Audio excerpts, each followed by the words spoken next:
Hey guys, this is Frank Decker, and you're listening to Submission Radio. Hey, this is the Ultimate Fighter 17 winner, Kelvin Gastelum. UFC light heavyweight Ryan Bader. Hi, this is Hector Lombard. Tyron, the Chosen One Woodley. Hey guys, this is Chad Money Mendez. Jake Ellenberger. I'm Hoist Gracie, Tito Ortiz, the People's Champ. What's up, my fans? You're listening to Submission Radio. Submission Radio. Submission Radio. Submission Radio. Let's do this shit! Welcome to another episode of Submission Radio. It's the 9th of August. Dennis Schradov here with Kasper Rosalowski, just taking it all in after UFC Fight Night 73 in Nashville. Cass, it's great to be back for another week of Submission Radio. Oh yeah, there's a lot to take in, there's a lot to talk about, and we've got quite a few guests on this show. We're going to be talking about everything UFC Fight Night Nashville, Teixeira vs OSP. But before we do that, we're going to have some juicy, sexy guests. First cab off the rank will be Bellator color commentator and analyst Jimmy Smith. He's Bellator's answer to Joe Rogan. We're going to be having a chat to him. He's got some funny stories. Then we'll be transferring over to Edmond Tarverdyan, Ronda Rousey's coach, longtime coach. Everywhere Ronda goes, you can see Edmond there. You know, a lot of people give him a lot of credit for taking Ronda to where she is now. We're going to be chatting to him. Then we're going to be having Josh Kosheck. First time on the show for Josh. He's obviously gone down to Bellator now, so there's a few things we want to speak to him about. And then in this Ronda-centric episode, we've got Ronda Rousey's mum, Dr. AnnMaria De Mars. She's going to be joining us very briefly because she's just come back from Brazil, probably pretty tired, so we're going to take a few minutes of her time. So yeah, 4 big guests, and then we're going to be breaking down UFC Nashville, so it's looking like a pretty nice show. That's right, Cass. It's going to be an exciting episode. Now, guys, if you still haven't, check us out on Twitter at SubmissionAUS. All our deepest, darkest secrets up on that account. We love chatting with you guys. Me and Kasper run it. No marketing coordinator here for Submission Radio. It's all personal. We love chatting to you guys. And if you're not much of a Twitter person, we do have a Facebook page as well, Submission Radio AUS as well. It's a page where we basically talk to the fans. We put up our opinions. We let you know the latest interviews that are happening, the Submission Radio Technique of the Week, which at the moment Dan Kelly's doing, the Australian Olympian, multiple-time Olympian, and also UFC fighter, and we're always going between different martial arts, black belts, and superstars for our technique, so that's something to look out for. So if you do get a chance, jump on, like us, follow us. We love chatting to you, and also, this show isn't just on whatever platform you're listening to it on. Check us out on YouTube. If you're not checking us out on YouTube, check us out on Stitcher, TuneIn, iTunes, SoundCloud. We're pretty much all over that space, and if there is a medium that you like to listen to Submission Radio on that we're not on, let us know. Shoot us a message. We're always open to helping out the fans and making the experience as smooth as possible. Yeah, I wouldn't know what other platforms there are. I'm pretty sure we're on all of them, but definitely if there is something else that we've forgotten, something that we've missed, some crazy Ukrainian or Afghanistanian or some crazy platform that we're not aware of, let us know. We'll definitely take the show over there.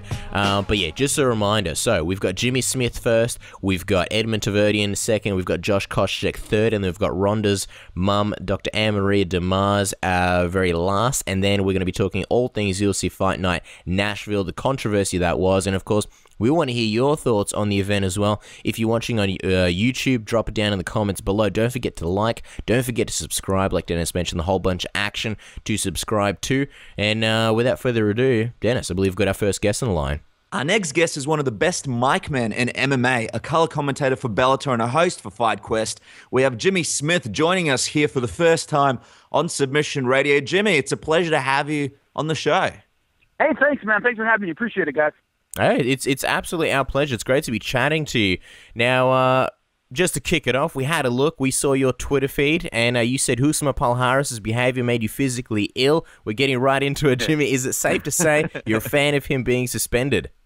Oh, yeah. I'm a fan of him never fighting again. I mean, those are things that if you've ever done jiu-jitsu, if you've ever been in there against somebody better than you, you know what it's like to be helpless. You know what it's like to be screwed. And the only way out, the only way we can protect ourselves is by tapping out and getting out of that situation.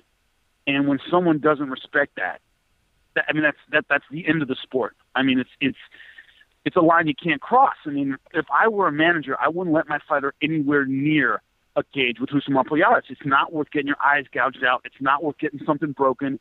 It's not worth shortening your career. And the kind of stuff he's pulling, that's what he does. And as a jiu-jitsu guy myself, it's a shame because his technique is sweet.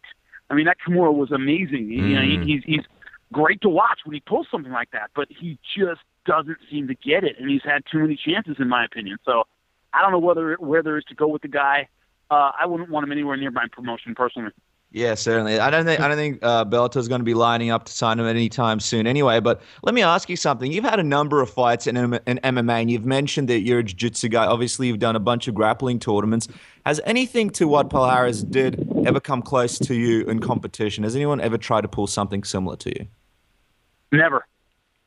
I mean, I've grappled against some really great guys, and I've never once had a guy hold on to something too long. I personally have never held on to anything too long. As soon as the guy taps, I am out. The only difference between, really a grappling tournament and, let's say, a mixed martial arts competition is, there are those who say, even if the guy taps, you wait for the referee to intervene. I get that, which generally doesn't happen too much in grappling tournaments. If I feel a guy tap, even if I don't think the referee saw it, I'm going to let go. I understand that point of, hey, I wait till the referee steps in because I don't know if the referee saw the tap. I mean, you saw Mazzagatti practically have to pull Polaris off of Jake Shields. Mm-hmm. That's ridiculous, and that should never happen ever. I mean, the difference between a tap and a break is a second and a half, especially against someone like Polaris. So, I've never, ever seen anything like that before in my personal grappling career, ever. The interesting thing is, I know, like with the MMA community, it's obviously still being discussed, and there's a lot of people out there that are saying like, oh, look, it's not that big of a deal. It was only 1 to 2 seconds. I mean, we've done some training, but we've never had any fights. You've obviously had fights. You've had an infinitely more amount of experience than us. Can you sort of take us in there? If somebody was to apply a Kimura on you and hold it for even 1 to 2 seconds, what does that feel like? Because we imagine it to feel like an eternity. Oh, my God, it's awful. And you got to remember, looking at the submission, he didn't just hold it. He was cranking for those 2 seconds. He took that fist further behind Jake Shields' head the whole time he was going. He didn't stop and hold it. He keeps cranking. That's the important thing to keep in mind. This isn't something he's holding on to something and keeping the position too long. He's going further with the submission as the referee is trying to pull him off of him. That is ridiculous. That can't happen. I mean, it's the difference between 2 seconds is the difference between tapping out and breaking something. And 2 seconds is a long time. I mean, a long time in the MMA timetable. It's an eternity. So, the idea of, it's only a couple seconds, I mean, that's the difference between, just losing a fight and you can't comb your hair for a couple of years. Yeah, and I'll tell you what, that's an important thing for us to do. So we're definitely not going to get in the ring with him anytime too soon. Let me ask you about the refereeing. Steve Mazzagatti, a guy that's come into fire a number of times for a number of decisions that he's done. People not very happy with the way he was managing the eye gouging in the fight. What are your thoughts about his performance as a referee in that fight? I thought it was awful. I thought it was an awful performance just because the offense was so flagrant. It was so obvious, and Jake Shields kept complaining about it so loudly. This isn't one of those things where it was kind of in a Muay Thai stance where your hands are kind of open and the guy kind of got an eye poke. I mean, Polaris was literally reaching up, putting his thumbs in his eyes. I mean, Jake Shields' eyes were bleeding. And then that's not the kind of thing you go, hey, cut that out. I mean, that's a flagrant foul. You take a point, and you say, if you do this again, you're disqualified. We're talking about 2, 3, 4 really serious eye gouges, and not even 1 point was taken. Mazzagatti, in his fight, one of the first I saw of him was Frank Shamrock, Phil Baroni, took a point away from Frank Shamrock immediately for punching him once in the back of the head. And yet in this fight, flagrantly eye gouging the guy over and over and over again, he didn't even get a point deducted. I thought it was a terrible, terrible, terrible refereeing performance. And I'm the guy I usually give referees the benefit of the doubt. I thought that was a terrible performance by Steve Mazzagatti. Terrible. And let's not forget the Brock Lesnar Frank Mir fiasco of '86 with the point deducted for the one punch to the back of the head. Exactly. It's the same thing where it's like, how can you overreact to that and underreact to something like this where guys, Jake Shields was literally yelling at Mazzagatti going, dude, he did it again. And Mazzagatti's sitting right there. It's the best seat in the house to see what's happening. I'm at home going, man, he is going after his eyes. Now, Mazzagatti's a foot away and is sitting there going, hey, don't do that again. Dude, that's a flagrant eye gouge. That should be a point immediately. And I thought it was horribly handled, horribly. You say you were at home. What was your reaction? Were you yelling at the TV? Was the missus like, Jimmy, calm down, you're yelling? Were you waking up the neighbors? Oh, I was furious. I caught up on it a little bit later. I had to DVR it. I had some other fight stuff to watch, so I DVR'd it. And I caught up on it a couple days later, and even not even watching on DVR, I was yelling at the screen. I mean, I couldn't believe what I was seeing about that. And it kept happening over and over again. And with a guy in Paul Yaris who, there are guys like that with who have that reputation where if you're a referee, you got to be on them from the beginning and tell them, I'm not taking any shit in this fight. If you step out of line, I'm going to ding you, then I'm going to disqualify you. You can't go in there with a guy like that, and not know what you're dealing with. This guy has a reputation for pulling dirty things in fights. He has a reputation for holding on to submissions too long. So Masvidal shouldn't have just, I think, handled it differently. He should have been much more firm from the beginning with a guy who has a reputation for bending the rules. So, I was yelling at my screen pretty loud. I was going crazy about that one. I couldn't believe it. Could not believe what I was seeing. Yeah, for sure. I think Steve Mazzagati's mustache must have gotten in the way of his vision in that one. Now, let's move over to Bellator. The big news at the moment has been Fedor deciding to come back to MMA. Now, not many people know this, but you've actually spent a lot of time with Fedor. He's done a lot of legend events for Bellator. Before we get into where he's going, what kind of impressions did you get being around him? What kind of person is Fedor behind the scenes? He's quiet, man. He's a quiet, reserved, humble kind of guy. You get the feeling that when people walk up to him and want autographs and stuff in Russia and Japan, where I've hung out with him, he seems a little like not overwhelmed by the attention, but it's not something he seeks out. He's very, very quiet. He doesn't seem motivated by the kind of things that motivate other people, like fame and money and all that stuff. So I was honestly surprised when I heard he was coming back, just as he seems like the kind of guy who's so content with his career and the way things have worked out, yet he's coming back into the sport. I found that really surprising. I have to ask, in all this time that you guys hung out, was there any time where Fedor was wearing like a really nice, sensible jumper and eating 2 ice creams at the same time? Did that happen at all? I don't think so, no. All right, no double fisting of the ice creams. Now, we spoke to Fedor's manager who said UFC is a big option. Of course, Fedor already has a relationship with Scott. Apparently word on the street is Dan Henderson has said Fedor's in Bellator. Fedor, I think the other day, said that negotiations with the UFC are happening. Where do you think he'll end up?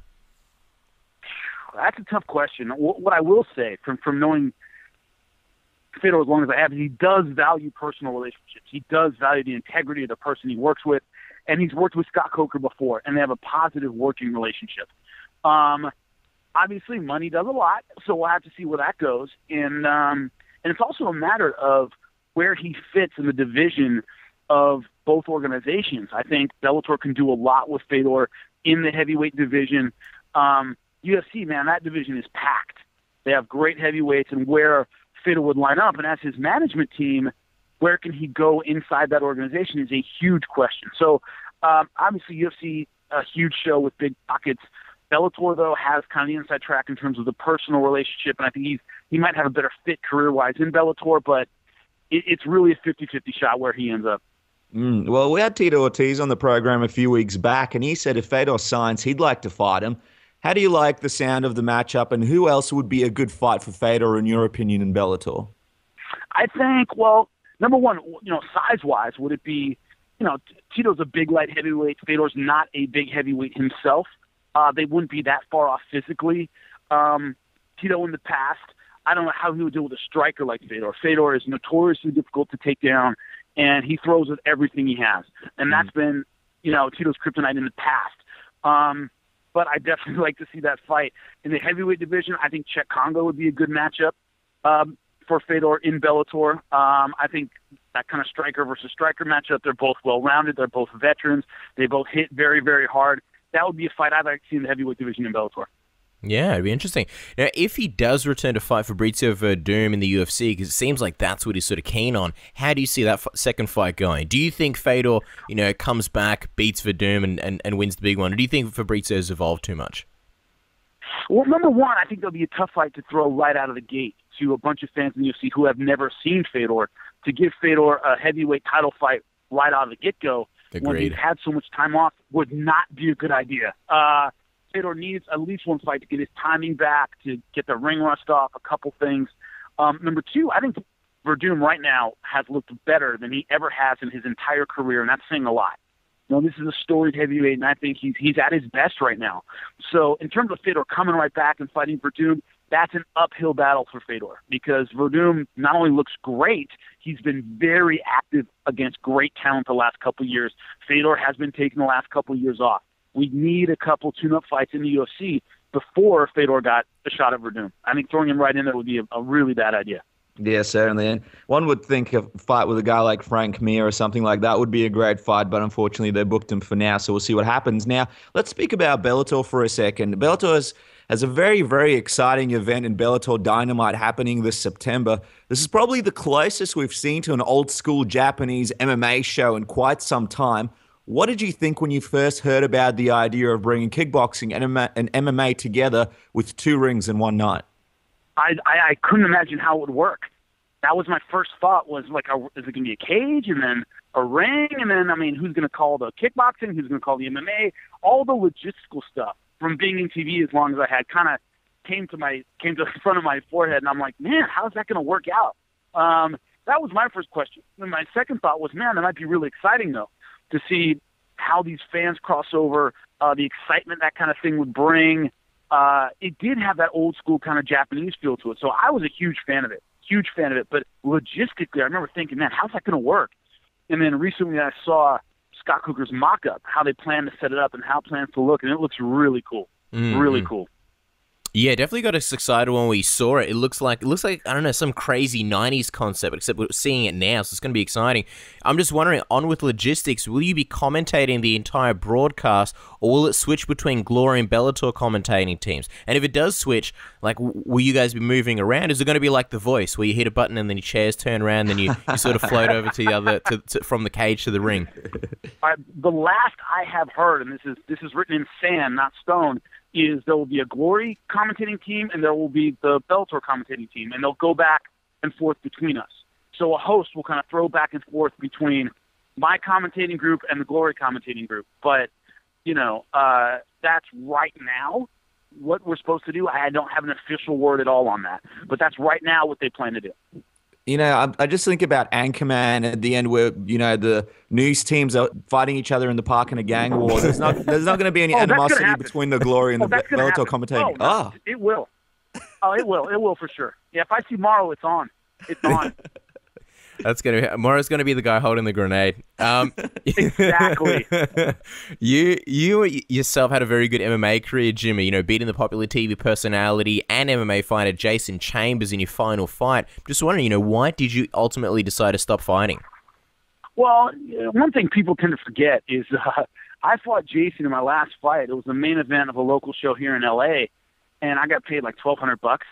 I don't know where you're from, but $1,200 is not a lot of money. It was just hard to make a career 10 years ago in MMA. And when, I got the opportunity to go do Fight Quest and work in TV, there's just no way I could have turned it down. And I didn't know also at the time that I would go from Fight Quest to M1 to Bellator and start doing commentary. I didn't know that. So it just happened to be that jobs kept coming forward and my career kept moving in the right direction. I stayed with it. It wasn't so much a decision to, I'm going to stop fighting now. It was, I was going to go, okay, well, I'll do this TV show. And then if it doesn't work out, maybe go back to fighting or whatever the deal was. And it just kept going. But, when I was doing it, man, it was hard to make a living. Hard to make a living in local MMA. It was not easy at all. Oh, yeah, certainly. It's a difficult sport. And still now, fighters still struggling to make a living on it. Now, being a commentator can be difficult, especially as you and Joe Rogan are constantly being compared, not only because you both have a similar role, but also a similar look. I mean, has that been difficult at all for you, Jimmy, to deal with all that kind of criticism? Yeah, my mom got us mixed up one time. That's seriously a true story. That's awkward. Wow. Tell us a story. What happened there? Sure. So, my mom is Greek, so I know you guys have a lot of Greeks in Australia. She's a phenomenal cook, and because she's Greek. And so anyway, usually for a fight, a big pay-per-view, a lot of times I'll drive over to my mom's house, and she'll make dinner, and I'll watch the fight. So I was watching UFC, and my mom's making dinner, and she comes in with the food, and she looks at the screen, and Joe's doing his intro, and she goes, "Oh, this is one of your fights." And I went, "No, Mom, that's Joe Rogan." And she turns to the screen, and she leans forward, and she goes, "Man, he looks like you." And I was like, "Thanks, Mom. I get this enough on Twitter. Appreciate it." So my mom literally got us mixed up. Yeah, we're just two muscular guys with shaved heads. So yeah, we get a lot of that. it's a joke. Like, Joe and I are in touch a lot, and it's a joke for us. We think it's funny. So we have nothing but respect and admiration for one another. So it's kind of funny to me that people compare us all the time. But it's just part of the sport, man. There's nothing you can do about it. One day, you guys should just switch. You go do a UFC show, Joe comes over to Bellator, and just see if anybody notices. And then see if anybody says anything. People will look at the screen like, wait, is that... No. and just act really nonchalant like nothing happened. Or you could fill in for a fight for Pat Cummins in case. Yeah. I would totally do. The thing to me is I don't think we sound that similar. I don't think we call fights that similar. But apparently we do. There's another anecdotal story. Let me just quickly ask you, Jimmy, how do you feel about Ice being in the octagon or in the ring? Every time it happens, I say something about right now. You know, I have to make a little comment about it. I don't think it's only happened like twice to me, but yeah, every time it does happen, I got to make a Joe Rogan joke about it. When Bellator went over to Spike, you know, obviously we placed the UFC on Spike. We had these packages, these highlight packages of, you know, Bellator and these calls of me calling fights and knockouts and stuff. The UFC called Spike and said, you're not allowed to use our calls in your promos. And they said, that's not Joe Rogan, that's Jimmy Smith. They had to send the unedited audio file so the UFC could listen to it and confirm it was me, not Joe, because they couldn't tell the difference. That's hilarious. Like, the UFC literally called and said, you can't use Joe's voice. And they went, that's not Joe, that's Jimmy. They had to send over the unedited audio file to prove that it was me, not Joe. That's what was in the unedited audio file? Was it you doing like sound checks? Yeah, like me doing a live call. Well, like when I call a fight and they make a highlight out of it, they'll use half a second of me going, oh, or like, great knockout.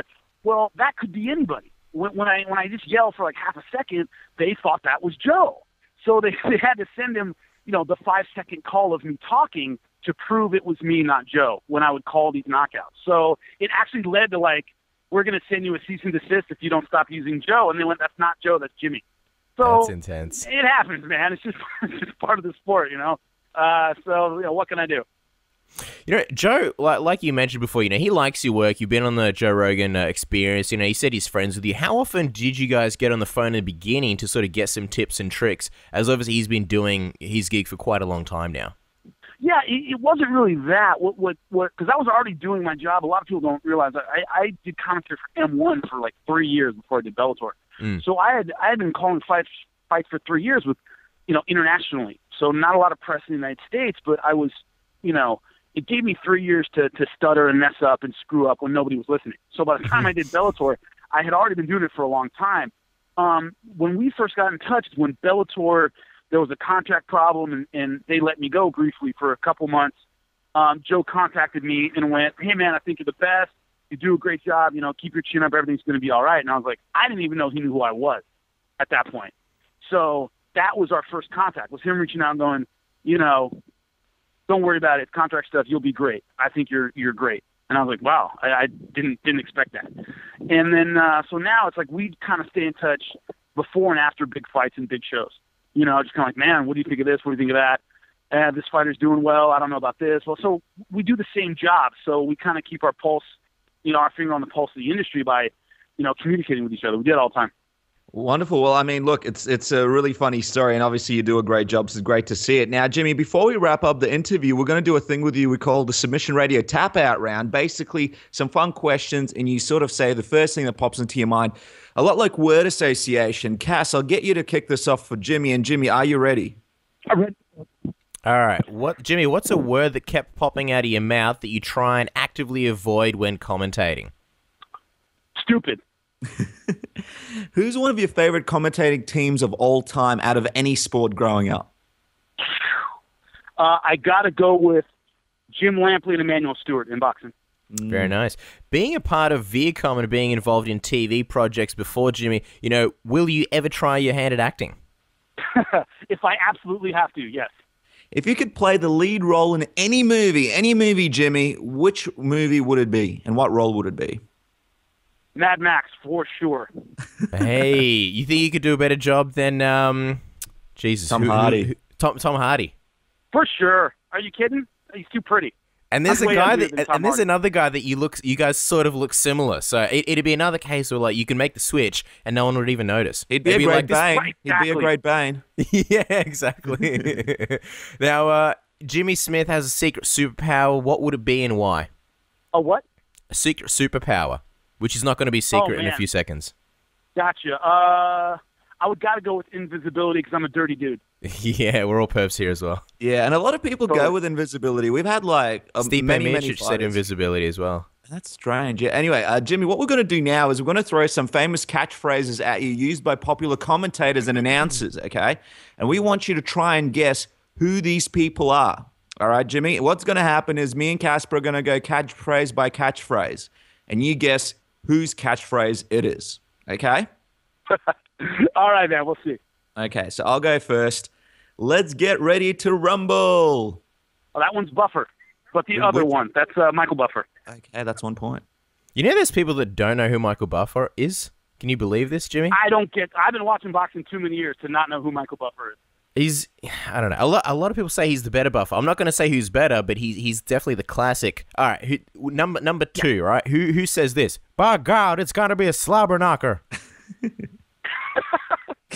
That one I'm not sure, man. You got me on that one. That's good old Jim Ross, JR, from the WWE Jim and Ross, WWF. Yeah. Okay, on to the next one, number 3. It's time.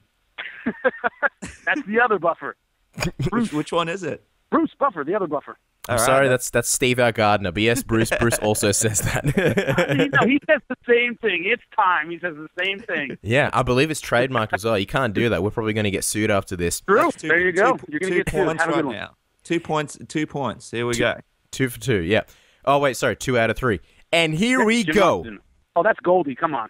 There you go. Mike Goldberg. He's good. He's good, this Jimmy Smith. Let's throw a wrench in the works here, Jimmy, okay? How about this one? Yo, yo, yo, and away we go.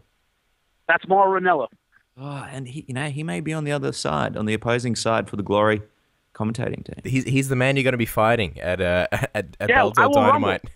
No, I'm coming for him. All All right, last one. This is by far the trickiest. I don't know anyone alive who's going to get this one, all right? Ready for it? Last commentator.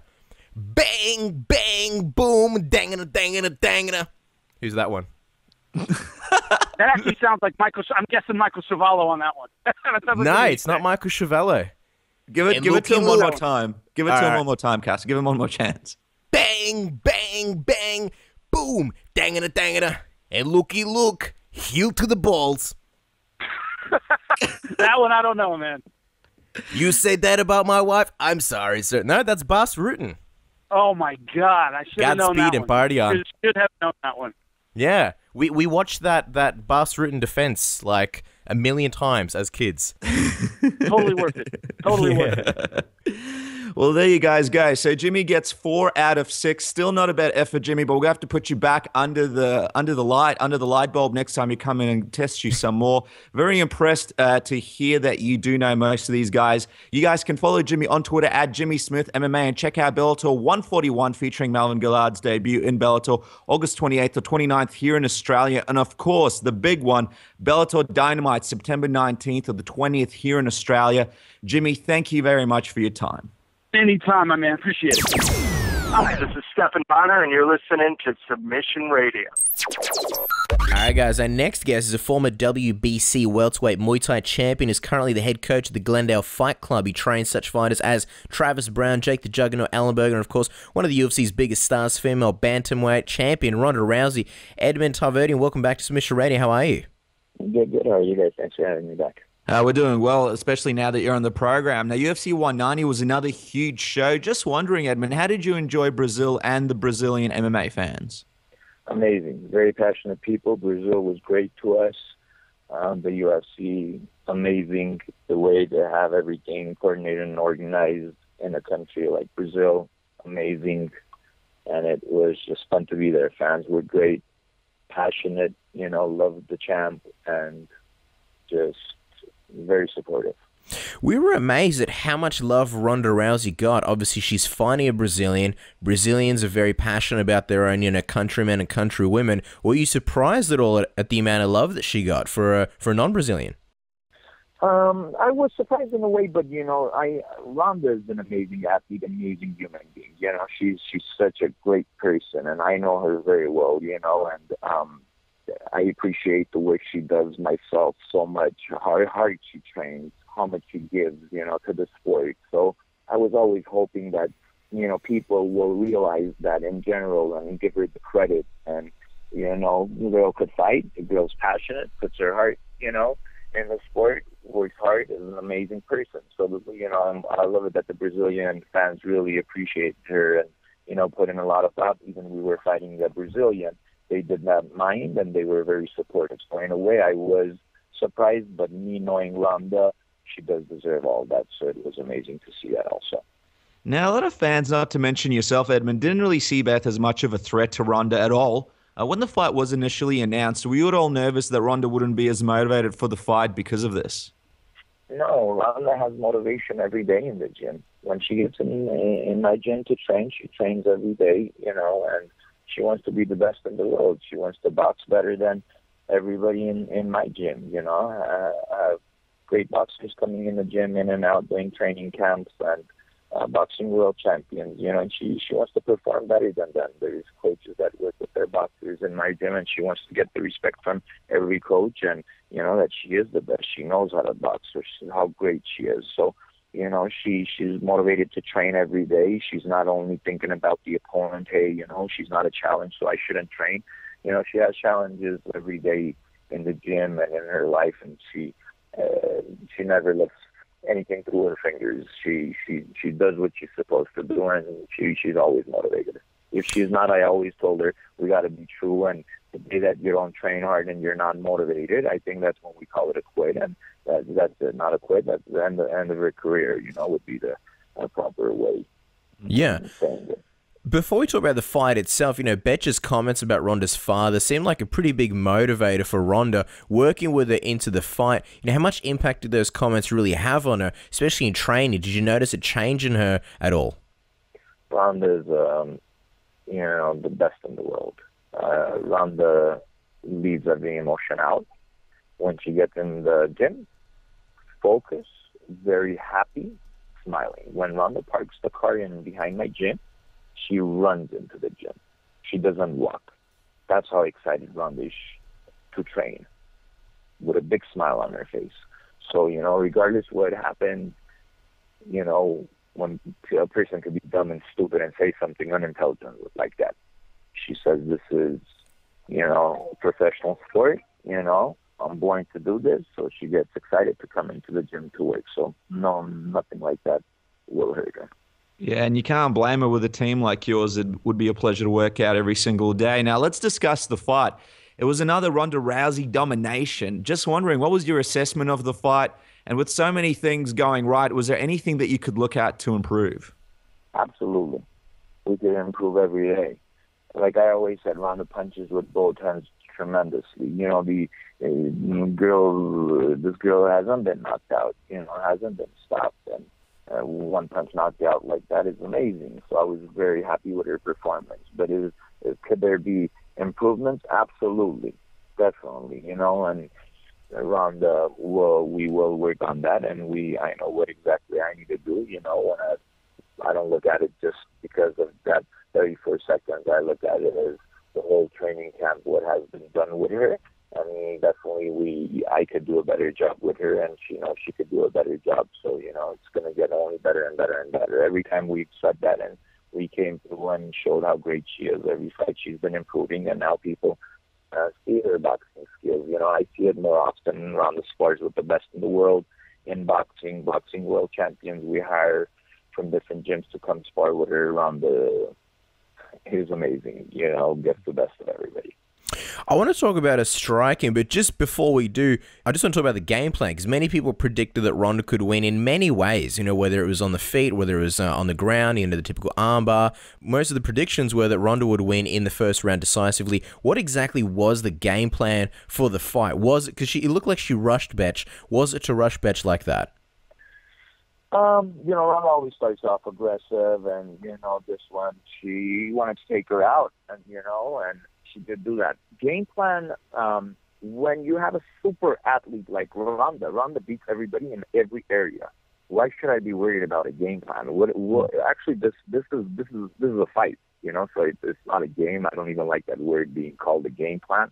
You know what I mean? So there's a lot of things I look at it differently when I'm working with an athlete, depending on the athlete's abilities. Ronda's abilities are so much. When Ronda was hitting Bethe on the cage, what happened? Bethe wanted to get the clinch, right? She wanted to clinch up with Ronda. When she went forward to clinch with Ronda beat her, right? And then Ronda took her off and knocked her out. Before Ronda would want to go clinch. Why did Bethe want to clinch with her? Because nobody in the world could clinch with Ronda. Ronda would take him down and submit him. Everybody knows that. Yeah. So why was Bethe trying to clinch Ronda? It's because Bethe was getting hurt. She wanted to close that gap so she could stop Ronda's hand speed and that punching power. And Ronda, boom, took advantage of that and took her away. There is no need for a game plan with somebody like Ronda Rousey. Ronda beats everybody in every area. If they want to clinch with her, you know, she could beat them there. If she wants to clinch, she could clinch and beat them there. If she wants to box, she wants to just beat them with the jab, set up the jab, touch them all night. She will do that. She's the best in the world. So I'm not worried about any game plan or, you know, we should be doing this. We get the best sparring in the world. She throws 120 punches per round. She's in tip-top shape. She does everything in the gym, you know, prepared. So I'm not worried ever. Wherever she wants to take the fight, she could take it there. She sings the music and they dance, you know. That's about it. Yeah, I wish they danced when we sang our music. That's some great points made, Edmond, and it's a really interesting perspective, you know, of a great coach, an amazing coach working with an amazing athlete. You know, you touched on technique, and we just wanted to quickly ask you, you know, there were times in the fight where Ronda looked a little bit off balance and prone to counter shots because she rushed Bethe a little bit. Just wondering, you're a very technical guy and a very technical trainer. What were your thoughts on that aspect of the fight? Yeah, she needed to set up that, you know, she wanted to take her out with one big punch, and she got in there a little bit aggressive. You know, it was a scramble a little bit. You know, what they do is, I talked to Ronda about that. They're going to start trying to push Ronda away, stick their fingers in her eyes, you know. They can't keep this girl off them. So you know, it's very difficult to fight people like that are more technical and more brilliant at fighting. I wish these girls could fight in front of her so Ronda could show her skills a bit more. You know, she's just too good for them. And you know, they stiffen up, pull their body back, and they try to like push, you know, spaz out basically. And you know, Ronda, as they were spazzing out, rushed into it a little bit. You know, try to catch her with a big shot, and you know, she did get off balance a little bit. But hey, you know, it's the octagon, slippery. Anything could happen there. You know, it wasn't a big deal. Then she settled down a little bit, caught her with a beautiful jab. We could see that. You know, she threw the jab, and boom, right away it hit the button. And Ronda's jab, I'm telling you, Ronda's jab could knock people out. Even if you watch the last two punches, when Ronda threw the 1-2 from the side, you know, when she angled off beautifully, and then what did she throw afterwards? You see that when she's about to drop the jab is touching her face also. It is touching her face as she's going down. Ronda could drop people with a jab, definitely. So, you know, it was a little bit aggressive start and big overhand right and a little bit, you know, got off balance. It's not a big deal. It's the first 10 seconds. It could happen to anybody, world best boxers. That can happen, but definitely we will work on that also. That's interesting. Yeah, that's an interesting point. Now that UFC 190 is in the books and it's all done and dusted in another fantastic performance, next fight for Ronda Rousey is a third fight with Miesha Tate. What do you think about this fight again? And at this point, are you sick of training Ronda for Miesha again for the third time? No, I'm not. I love training Ronda, and you know, Miesha, you know, has been looking good. She won 4 fights. She does deserve the shot, you know, and if you think about it, it's the second UFC fight. You know, the first one was in Strikeforce, so it's her second shot, which a lot of fighters out there get their second shot at the world title. And I like that fight. And Miesha is going to, you know, get hurt in that fight. Definitely. You know, Ronda's going to be in the best shape of her life. I hate making excuses. But if you watch all my career interviews, I've always said Miesha Tate, you know, was very lucky. Last fight, we had a little bit of injuries going into the fight with Miesha Tate. Ronda was, you know, we had movies, kept her weight so low during the movies, first time ever shooting Expendables. I had 45 days to work with her. I had a Victor Chinian in the gym getting ready for Nonito Donor. I can fly out there to Bulgaria for 2 months. training wasn't the way it was supposed to be for her. She trained herself, and how much could you do that when you're doing 16 hours of shifts playing a movie, first time ever with all those big actors, So, and then she came back and, time to prepare, some hand injuries, and knock on wood, now she's healthy. After that, we've had the scope on her knee, and knee surgery's been great. She's in the best shape of her life, and now it's going to be a different story. Miesha Tate is going to get hurt in there, okay?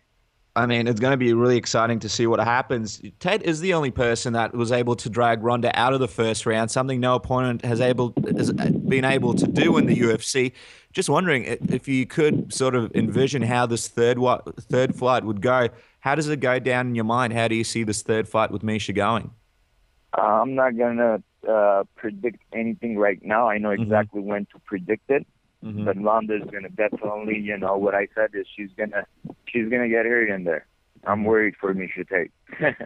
I shouldn't be worried, but I'm worried. I'm curious. What do you think about Miesha's striking improvements? Because she went up against the striker Jessica Ai. She rocked her many times. Looked like she's been improving her striking, improving her power as well. What do you think about those improvements in her striking? Nothing. I'm not impressed. I'm not impressed at all. Nothing. Zero. There's been some ill will towards Miesha Tate's boyfriend and trainer Bethe Correia from you and Ronda previously with some of his comments about her. I'm just wondering, is there still grudge there, or is it water under the bridge? Definitely. I don't like either of them, both of them, and, they misbehave themselves. They didn't act normal, and I still don't like them, so we're on the same way. This third one, she's going to get it, way more. And so she could really know that, who's the best in the world. She knows that. She actually does know that. It's just she's going to get hurt more. She got hit in the third round with Ronda from a right cross, and she didn't even know where she was, Then she got caught in an armbar. But she admitted it after the fight. When they asked her, she said, yeah, that right hand hit me and hurt me, But now she's going to, all those words she said, Ronda can't hit the pads, this and that. It's funny to me. But now she's going to see it. You're going to see that lightning hand speed. It's going to be right on her face. She's going to tattoo her face this time. Just on Bethe Correia, with him and Manny Gambierian both winning their respective fights, would you like to see Manny get a fight with Brian? Why not? Yeah, why not? They're in the same weight class, so, they should get a fight going. For me, a fight's a fight. I'm not too worried about who hates who, or it does interest all the fans and the public, and but a good fight is a good fight. That's a good fight. Same weight division, they both won. Why not? Yeah, it would be a very interesting one. Just back on Ronda, it does seem like she's running out of title challenges in the division. Seeing Holly Holm's dominating performance in the last fight, do you see Holly as a risk at all to Ronda when they eventually do meet up and fight each other? I like that fight. It's every fight is, not easy till you beat them. And, and Ronda trains hard, but, I'm telling you, even if, Holly Holmes, if she's a boxing world champion, I'll put all my life earnings on Ronda. Even in a boxing match, Ronda beats her. Stops her, doesn't beat her. I'm man of my word, and, maybe, after champ retires undefeated, one day maybe they could box in the gym. Same thing will happen in the gym, even with 14-ounce gloves. She can't stop champ, Champ's too strong for all of them. But the girl could, keep the distance a bit better than most fighters in there, She has been a champion for a long time in boxing, so mentally, as an athlete, she is higher than, most of the fighters in the UFC, we would say, as experience-wise, and it is a fun fight for a champ, It's a great fight for us. I want to get your opinion on something, Edmond, because you mentioned before how a lot of opponents in the past of Ronda's, they try and clinch up with Ronda when sort of like when they're being outstruck, and most of her opponents have moved backwards in a straight line when Ronda came forward. But with Holly Holm, she employs a lot of lateral movement in her fights and likes to keep her opponents at a distance with kicks. I'm just wondering, how do you think Ronda would deal with Holly's approach in keeping the distance? Would it be a challenge at all for Ronda to cover the distance? No problem. I kicked all my life, yeah. And The way Ronda moves, I can't kick her, you know? So I'm not worried. I'm going to be honest with you. You know, Ronda's footwork and her distance and her legs and her timing is better than Holly. So I do understand what you're saying, that lateral movement, you know, side to side steps better, you know, angles off better because of her boxing skills. You know, she's staying a bit lower now because she's more afraid of the takedown. In boxing, she would keep her feet a bit more closer, so she would move better. You know, definitely. If you have the wider stance, you're not going to move as quick, but at least, you know, you could stuff the takedown and, you know, a little bit wrestling and a boxing mixture of a stance now. So she does keep her feet wide, and from that wide stance, she is able to kick, which shows talent, you know. It's not that easy to be done. So I do understand what she's doing, but Ronda's got the best feet in the world, best movement in the world with her legs. She angles off beautifully. It's not that these girls don't know to go side to side. It's just her pressure and her, you know, how quick she is with her feet. Champ's the best in the world, and it's an exciting fight for us. And, you know, I'll love to see that fight so Ronda could show her skills.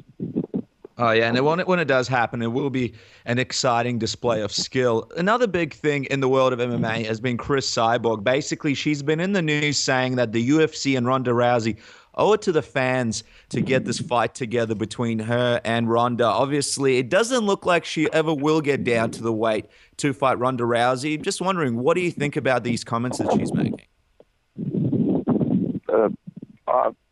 I honestly don't understand what she's even talking about. You know, she needs to make the weight to fight. You know, I don't understand catch weights. I don't like catch weights. I don't understand what she's talking about catch weights. I don't even like it in boxing. There is a weight division, and everybody should follow the weight divisions and fight at that weight so the title could be on the line. And Ronda's the champion at 135 right now. She has done things in her past to put fighters' life in danger. You know, when we're training in the gym, we try to make everything so intelligent, smart, and safe. So, you know, we could be right. We could be respectful to the sport. You know, with us doing all that, and then there's a fighter that has done things that she shouldn't have done, goes like a danger. That fighter, if she's off what she's doing, she should be able to make 35. 135 is the weight for the UFC title. So, you know, she's been saying 140 or something like that, or the fans, you know, deserve to see the fight. Definitely deserve the fight to see the fight. So make the weight, and the fight will happen. You know, no problem. I'm just curious because it feels like, you know, obviously with Ronda now, she's going to be facing a lot of the same fights in terms of rematches, and it is the fight that everybody wants to see. The other side of the coin is that Ronda's fought at heavier weights. In Strikeforce, she fought at 145, and obviously in Judo, you know, she competed at a higher weight. Do you think for the sake of making a big money fight, let's say the title's not on the line, do you think it would make sense to make the fight at 145? I know you say you're not a fan of catchweight, but what if for one fight Ronda Rousey goes up in weight like she's done in the past? You know, the fight, Ronda, when she gets in training, she walks around at 148 pounds, you know? So 145, I don't want her to fight at 145. Before, when she fought, the reason was, one, she was just starting her career in MMA, you know, number one. Number two is that we were ready to fight every day. Ronda couldn't have fights. It wasn't like Ronda's choice of fighting at 45 or 35. People didn't want to fight Ronda. Ronda fought every time undefeated opponents in her amateur day career also. You know, anybody that wanted to fight her, we said, you know, promotional company, hey, one day before, just let us know, we'll jump into the fight. So that's why we didn't care about the weight, whether it was 150, 148, it didn't really matter because people were not fighting her. It was a problem for us to find people to fight her. She was ready to fight every day, and whenever she was ready to fight every day, if they gave us a one-day notice, hey, possible opponent, yes, this person picked up the fight, you know, we wouldn't want her, it wouldn't be healthy to make 135. So we said, no problem. And those girls did not do what Cyborg has done. Those girls did not cheat. Cyborg has cheated. You know, people have to understand that. And now, no fucking exceptions. You know, I don't want exceptions. I want it at 135. I mean, Cyborg, apart from Ronda Rousey, is probably the other dominant fighter in the world when it comes to WMMA. Just wondering, have you been impressed with what she's been doing in Invicta, knocking out girls in the first round? And do you think if she does get down a weight, she might be an issue for Ronda with her striking? No, Ronda beats her in striking. She overwhelms people. She pushes her punches, and she throws pretty a bit heavy, heavier than some of these opponents. But the opponents give up on her. Ronda's knockout was a knockout this last fight. Everybody saw the hand speed, the power, one shot, boom, out. That's punching. And Ronda's only going to be punching better from now on. Definitely. So I've never been a fan of hers. I think she's slow. She just overwhelms people because of what she's been doing, I think, and she could box a bit more than the others, and she's been doing it longer, and it doesn't surprise me.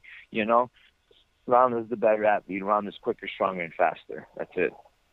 I'm curious, if the fight with Cyborg never happens and Ronda cleans out the division the next couple of years and, the only fights to make would be rematches, do you think she'd stick around for a long series of rematches, or do you think she'd retire undefeated?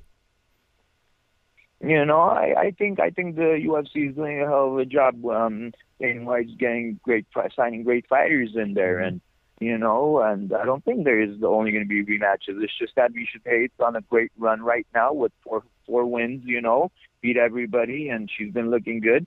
So she does deserve the shot. Jessica Ai definitely, could make improvements and come up there, because honestly, when Jessica Ai fought Alexis Davis, that fight was very close, as we know. It could have gone either way. I thought Jessica Ai was landing, nice clean shots, and they could have gave that decision to Jessica Ai, and Jessica Ai would be in line to fight Ronda instead of Alexis Davis. Correct? So we have Jessica Ai there that could make improvements, could get a shot at Ronda. We got Holly Holmes. Miesha gets it is because it's not only because they're running out of opponents. Miesha won 4 fights in a row, like I say. So, by that time, there's people in the top 10 improving day by day, and, there's fighters out there that we haven't fought in. They could be in line, and even Kat, just jumped on her and got caught so bad. It's like, even Ronda said, I'll give you another chance right there, because it was just too crazy. The girl moved great on the ground, and she spinned out. It's just Ronda is a freak. Ronda is too good. So, there's a few fights out there, and by that time, I'm sure everybody's learning, getting better. Just before we jump to a couple of fan questions before we finish the interview, just wanted to get your opinion on something else, Edmond. Obviously, there's a lot of uproar about Floyd Mayweather taking a fight with Andre Berto for his last one. Fans are pretty upset with the matchup. What did you think when you saw Floyd was fighting him for his last fight? I'm not upset. Floyd, Andre Berto is quick, explosive, and, it's still a challenge, and Floyd could pick whoever he wants to fight. Floyd's fought, a lot of great fighters out there, and he's beaten them. So, it's like the guy chose that opponent, and, I know there's Amir Khan. I always wanted myself to see Amir Khan fight him. I think Amir Khan's very quick, explosive, and, consistent with his punches, and, I believe he settled down a bit more with working with Virgil Hunter, and, the Olympic silver medalist, and Zab Judah, if we remember, was doing a bit of a problem with his hand speed to Floyd at the beginning. So Amir Khan would be definitely a fight I would want to see myself, but, being upset, hey, he's a champion, and sometimes he's been doing it for a long time, and it could be a decision for him. But I would have loved to see Floyd versus Amir Khan. Yeah, go out on a bigger fight. Now, Edmond, we really appreciate the time. We're going to let you go in a second. We've just got a few fan questions. The fans heard that you were coming on the show, so they sent us some questions. Just got a few that we've picked out. First one, Dragon Seeker wants to know, does Ronda train kicks, and when do you anticipate you'll be bringing them in more in future fights? Ronda does train kicks, but for her to use it, we use more knees and elbows. But I've taught her kicks at the beginning of her career so she could know exactly how to take away kicks. So if you don't know how to kick yourself, you're not going to be able to take those kicks away and not understand where possibly those kicks could be coming from. So she knows all tactical defense off of every kick. And, you know, will she kick? You know, around, I think it's much better boxing, and it looks better on her. It's her style, and, you know, she boxes beautifully, and boxing your way into a clinch whenever you want to take people down is much easier than kicking yourself, you know, into the clinch. So I think it suits her style because of her, you know, great background in judo, and that's why, you know, less kicks and more focus on boxing.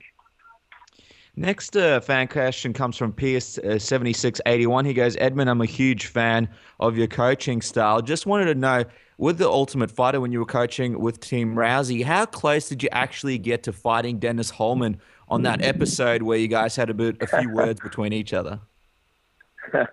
You know, a lot of the stuff they don't show on the Ultimate Fighter. They showed me as the tag team game, which I didn't. I just told him, hey, you know, because he was looking at me, and then he sweared and said I said bye when we were in the parking lot. So I said, you know, whenever you say hello and bye to people, you shouldn't swear because it's a God-given word.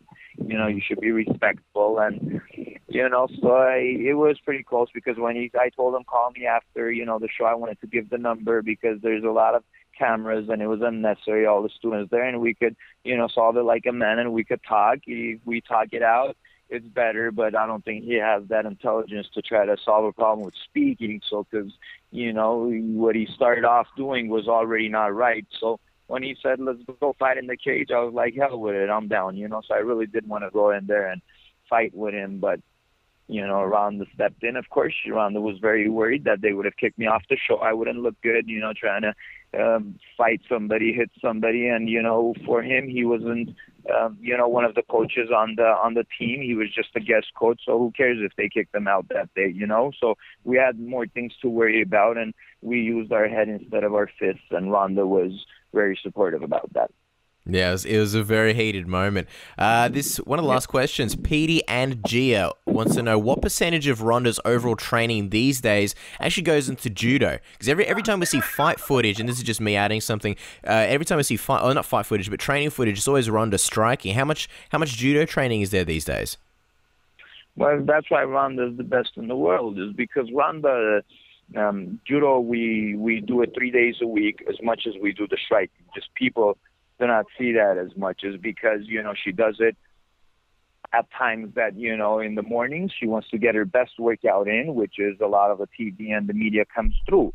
So in the mornings, why she wants to get in something hard and strong that she's not the most comfortable and so much experience in, and she wants to learn and she's hungry of learning, is the first workout. What that means is in the morning she gets up, she has that whole energy, you know, and she just wants to get in the gym and she wants to strike. So that's what makes her so brilliant, is because why do something you've done all your life as your first training, you know, that you're comfortable at that. You could do it anytime. So after great sparring sessions in the morning, great, you know, boxing sessions in the morning, at evening, doesn't matter how hard we worked in the evening, she slams everybody in judo and, you know, catches them in arm bars every day. So she wants to do the morning workouts in boxing, so people don't see that her judo so much, is because, again, the media usually comes in the mornings. We know people work, you know, a.m., we wake up in the morning and work, and, you know, they don't cover so much of the evening training. But whenever we go out to the fights, you know, on the embedded shows and everywhere there, you know, you guys see she does judo and she does her throws and arm bars and all the submissions as much as she strikes. But she's smart. She doesn't wear a gi. She just came and said, hey, I'm forgetting about the gi and please teach me how to box. And she boxes 6 days a week. And when she's not in training camp, yes, I would say 75% of the time she's boxing, 25% she's doing judo. So not in training camp, 75% boxing, and then 25% grappling. But when in training camp, which is 2 months, you know, 45 days, more or less, she's doing it equal amount.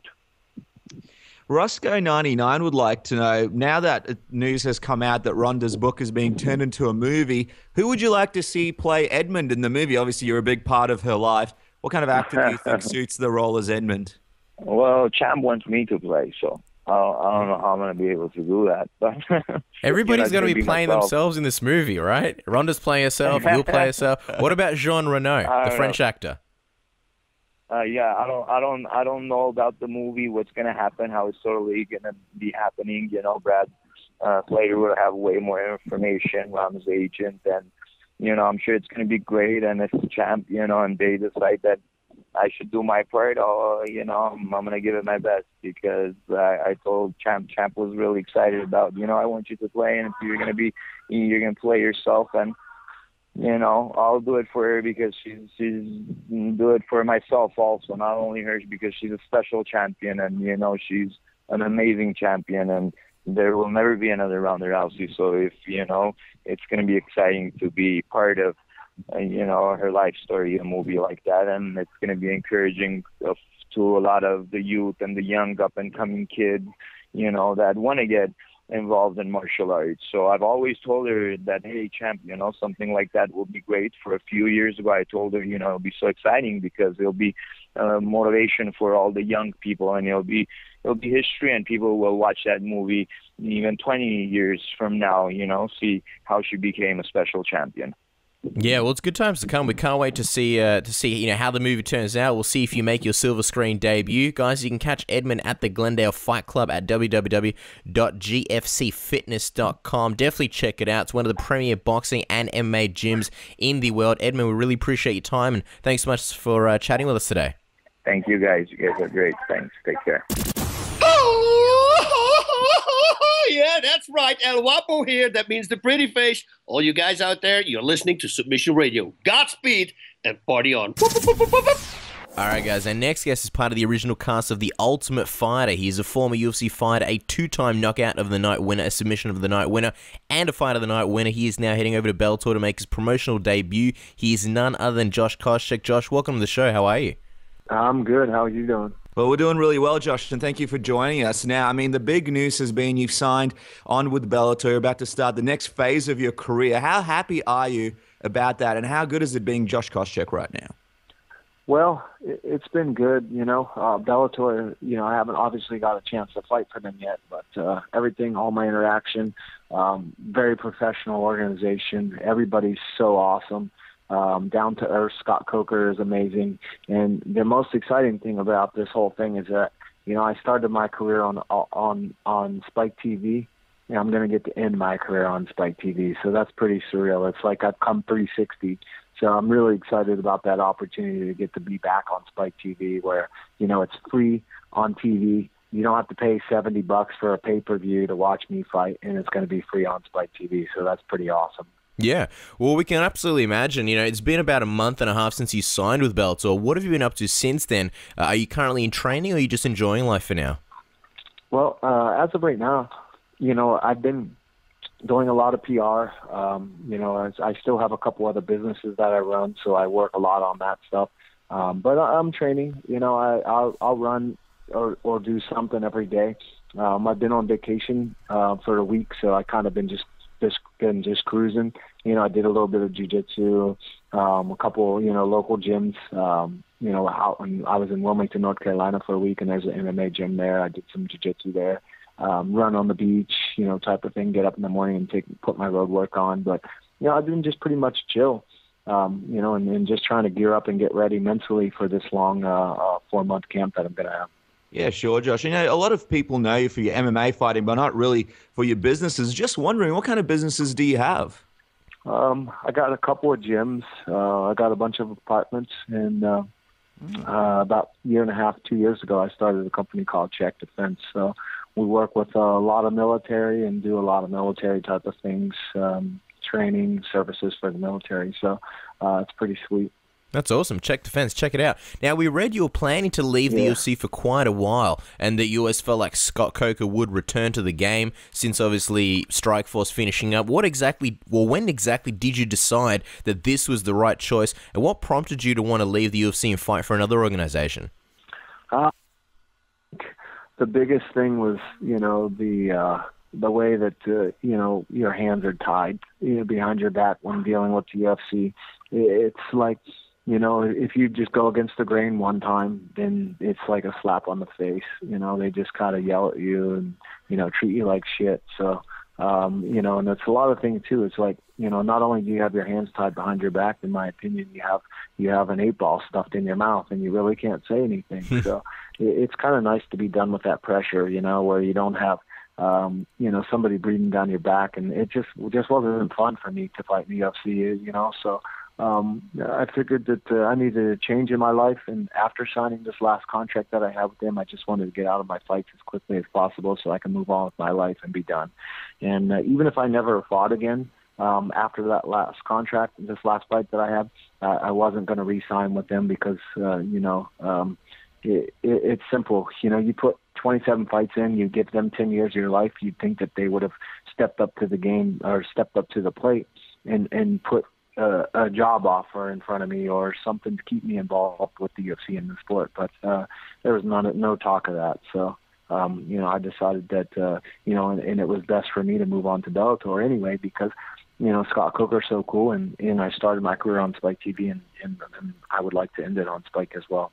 Yeah, certainly. And obviously, like you mentioned, 10 years in the UFC, one of the biggest stars for the organization, really setting up some huge fights. Obviously, the feud with the GSP, massive, a big part of the original Ultimate Fighter. Just wondering, before you did make the switch, did you ever chat with Dana White? Did you consult with him? Did you let him know that you were leaving? Or was it that you just decided to leave and you didn't really want to speak to anyone before you left? No, it was none of his business what I do with my career, you know. So I knew he wasn't stepping up to the plate because, you know, he had got an offer from Bellator, and, you know, and they didn't, you know, he didn't pick up the phone or have the courage to pick up the phone until, you know, his flop of the Reebok deal came out, and that was the Josh Kosheck media day, and my media day was bigger than his flopped Reebok deal, so he should actually be patting me on the back, you know. So because the day Reebok launched, it was a nightmare. Josh Kosheck was all over the news, going over as far as signing with Bellator. So, you know, you know, I did get a phone call that day actually from him, and, you know, needless to say, it wasn't the politest conversation between the both of us. But that's in the past now, man. I'm looking for the future with working with Scott Coker and Bellator. I'm just curious because the way we read it, you know, Bellator, Scott Coker and Bellator, they drew up a deal, and then obviously they got to send it over to the UFC to see if they match it. The UFC chose not to match it. What would have happened if the UFC did choose to match it and said, "All right, yeah, we want to keep Josh on"? Would you have still signed with them? Would you have, you know, fought more for the UFC, or would you have just said, "You know what, I'm just not going to fight anymore"? Nope, I wouldn't have signed with them. So I would have just would have renegotiated back with Bellator and got a better contract that they couldn't match. So I wouldn't have signed it back with them. The interesting thing that you mentioned was that, you know, the UFC puts that 8-ball down your throat. You've been with the company for 10 years, a long, long time. And for a long time, the company did rely on your talking and on your antics to really sell out pay-per-views. I'm just wondering, now that there's the Reebok deal, IV bans, the company's a lot different. Did you feel near the end of your run with the UFC that you were essentially in a different company from the company that you were in earlier on in your career? You know, it's always been the handcuffs in the 8-ball. You know, it's always been that way. So don't fool yourselves. You know, the media is partly to blame for this because you guys don't step up and talk. You know, you guys don't tell the truth because you'll get blackballed from the events and covering them. So, you know, that's where it starts. It starts with the media speaking up and being truthful. And covering it for the fighters because, you know, the fighters are the most important thing. So when dealing with that organization, it's always been like that. It's always been, oh, hey, well, you know, sign this document. If else not, you're getting kicked out. You know, I mean, the history is all documented. If you go back and look at the history of, for example, the video game rights, you know, what else? If we don't sign it, we're done, canceled, X, kicked out. You know, so it's all documented, and you know, let's just hope that, you know, at some point this lawsuit that the UFC's under, this class action lawsuit, it can get to where it needs to be, and you know, the fighters can all get on board with this thing and put them right in their place for forcing them to sign things that they didn't want to sign. You know, so I mean, I can remember back on the example coming off the Ultimate Fighter. You know, I wanted to have my attorneys and my management look at the contract, and you know, I remember the conversation clearly. It was me sitting in Dana White's office inside the inside the Ultimate Fighter gym. And, he said to me, are we allowed to cuss on this? Yeah, of course you can say whatever you want. This is Australia. He said to me, you're going to let this effing manager screw your career up, by not signing on to this agreement. And you know what I signed? I had to sign an agreement saying that I was signed with UFC, and my fight pay was $5,000 for 1 year, $5,000 and $5,000 for the first year, $7,000 and $7,000 for the second year, and $10,000 and $10,000 for the third year. I fought George St. Pierre the first time I fought him for $10,000. So, wow. So I was stuck in that contract because I got forced to sign it when I wanted my attorneys and my management to look over that agreement and that contract for me. So that's the pathetic thing, and that's what I talk about, having the 8-ball in the hands tied behind your back. I was forced to sign that contract right in front of them, and it was like, you're going to let this guy F you up, and then, I'm trapped in a room, and here I am, this young kid that has no experience, and that's why I had a manager, and, I had no experience with that. So, but I'm not going to complain about that now, because down the road, I got taken care of because I did what I had to do. I was a team player for a while because I understood how it worked after a while. And I understood that, hey, I'm going to build fights and I'm going to make myself valuable. And I went out there and I made myself valuable by winning fights and hyping fights like the George St. Pierre fight. So, I got my due afterwards, but, it's just things like that. And I can only imagine if that's just me, how many of these other guys are being taken advantage of like that. In my opinion, I think that, we all need to get together and hopefully, make this sport better for the fighters. Well, let me just ask you, on that, when you say we all need together, I mean, it sounds like what a lot of people have been saying, and that's a fighters union. Do you think it'll ever happen? Because it seems like something that a lot of people, and we've had a lot of guys on the show talk about it, it just still always seems like something that'll be really hard to pull off, and realistically, do you think it'll ever happen? Well, let's hope it does someday, because it will be better for everybody, I think that there's enough money going around. I mean, let's look at for example, I can only talk from experience from the UFC because that's all I've ever been in and I've only ever fought in. Look at the percentage of the money that goes to the fighters. It's probably like less than 5 or 10%, versus them getting 90% of the money. Yeah, I mean, these fighters need to be taken care of. For example, if I never got a contract with Bellator, what was my retirement like? Do I have a 401k with the UFC? No. And, did I have a job with the UFC after done? My name, wasn't Chuck Liddell, Forrest Griffin, or Matt Hughes, or Nogueira. I think I've done more for the UFC than Nogueira, without a doubt, and he gets a job. So, where's the discretion there? Where does it stop? Who's to determine these type of things? Them. So there has to be somebody that represents the fighters. And I think that that's the biggest thing. It needs to be somebody to come up and step up and say, hey, I represent the fighters. I'm the board for the fighters, and this is what's good for the fighters. So, but it'll eventually get there someday. But for right now, I got bigger things to fry. I got to get in Bellator, and I got to show that, why Bellator took a chance on Josh Kosheck and go out there and win fights. Yeah, certainly. And I mean, just on that point, you have had 5 difficult losses back-to-back in the UFC. I'm just wondering, how difficult was that period for you, especially with a long break in between? And, I mean, how do you get back on the winning track? How do you restart in Bellator? Yeah, well, I had a long time.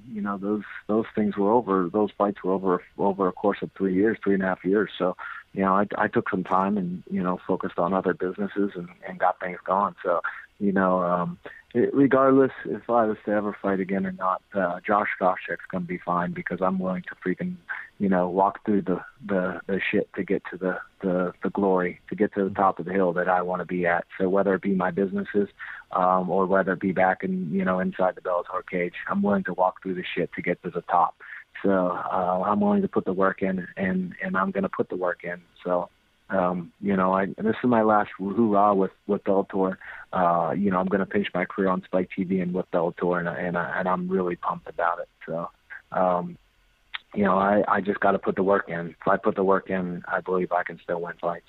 Well, this is exciting stuff, Josh Kosheck's final run. Before we speak about Bellator, I just want to get your thoughts on the welterweight division. It's changed so much in the last few years, especially, in that time when you had your break and you've been, on that sort of streak of losses. I'm just curious, what do you make of Robbie Lawler? Is he the new GSP of the division, or do you think the belt looks to move around over the next few fights? I definitely think the belt's going to move around. The UFC belt is definitely going to get passed around. GSP was a special guy, and I think that he had a great run, and it was smart for him to leave when he did. I think that he's going to be the one that everybody's going to look back and say, "Wow, he left champion and he left on top." So he's pretty awesome for George, and I think George, would be a guy that would be a good representation for head of one of the VPs or the heads of a union. He speaks well. He's been there, done that, and he hasn't always been on good terms with the UFC. It sounds like so. I think that George, I can't say for sure, but I remember some conversations when we were taking teaching and coaching on the Ultimate Fighter season 12. So and the conversations that I had with George at the time. So. I think that things will come 360 and something good's going to happen soon for those fighters. But the welterweight division is it's always going to be tough, because it's that 170 to 185 type of athlete. So it's middle range, and there's a lot of guys out there in the world that are around that weight, and it seems to be always a tough division. So. Even in Bellator, the Bellator welterweight division's tough. There's a lot of good talent in there, and a couple weeks ago there was a couple amazing fights in the 170-pound division. Yeah, certainly. And before we jump to the Bellator welterweight division, just one last question. You mentioned doing the Ultimate Fighter with GSP. You guys obviously had a strong rivalry that carried out through much of the Ultimate Fighter. Just wondering, how much of it was real to you? Did you have any real ill will towards him for any period or any point during that time that you guys were shooting the Ultimate Fighter? Or was it more just to build the fight? No, it was, we knew what our job was, and we did it. So, I have no ill will against George St. Pierre. So he's a stand-up guy, and I would even say that, when you can edit things from the first day and put them in the last day and vice versa, editing can do some crazy things. So, but that's what you set up for reality TV and shows. So, George is a great champion. He's when you can go out and you lose your title and then you win it back and then you go on a tear for 4 or 5 fights or whatever he did, that's pretty impressive. So, he's always been a great champion. He's wore the belt. He wore the belt great. And, I'm excited about seeing the future of what George St. Pierre can bring to the table to help support the fighters. Now, Bellator's still developing its welterweight division. The no-brainer fight is the second one between you and Paul Daly. Paul obviously got cut from the UFC for punching you post-fight. How do you feel about him now? Is there still a grudge there all those years later? Yeah, I'm ready to beat down Paul Daly again. That's one of the reasons why I was so excited about signing with Bellator.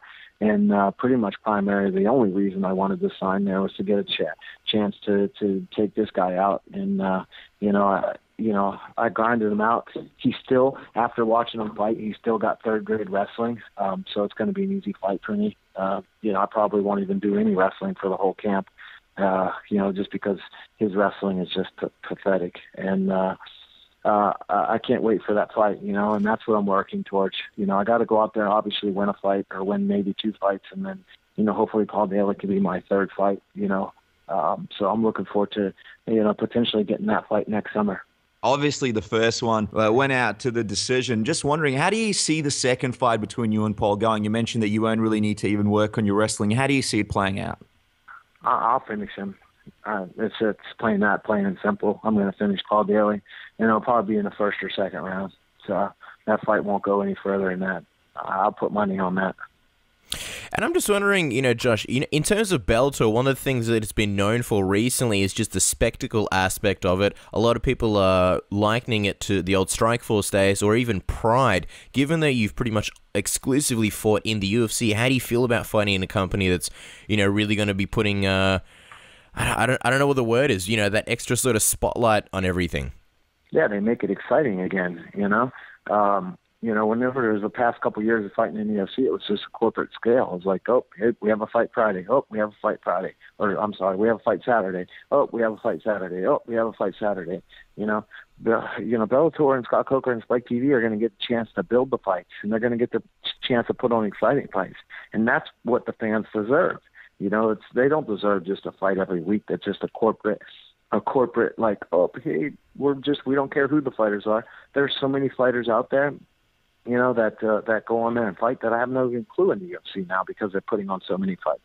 They have 500 and some fighters on their resume. How do you become a star in the UFC if there's that many fighters, and they're not pushing you like they're pushing, the Ronda Rousey and that, what's the Irish guy's name?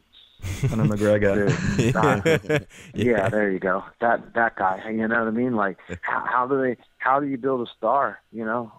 Besides them, they're pushing them. Those guys are unique, so they got a good opportunity to make a lot of money. But these other guys that are just in there, just time slots, filling time slots.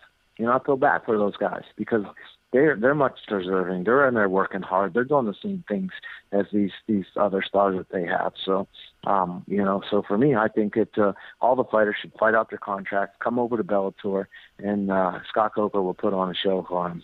Another guy that you've been linked to for a really long time since The Ultimate Fighter is Chris Lieben. Obviously, he's sort of retired from MMA, but a fight between you two is something that everybody's wanted to see for a really, really long time. What would you say if, for example, Bellator did sign Chris and you guys did get a chance to have that fight? Would you be interested in something like that? Because it would be a spectacle that fans would want to see.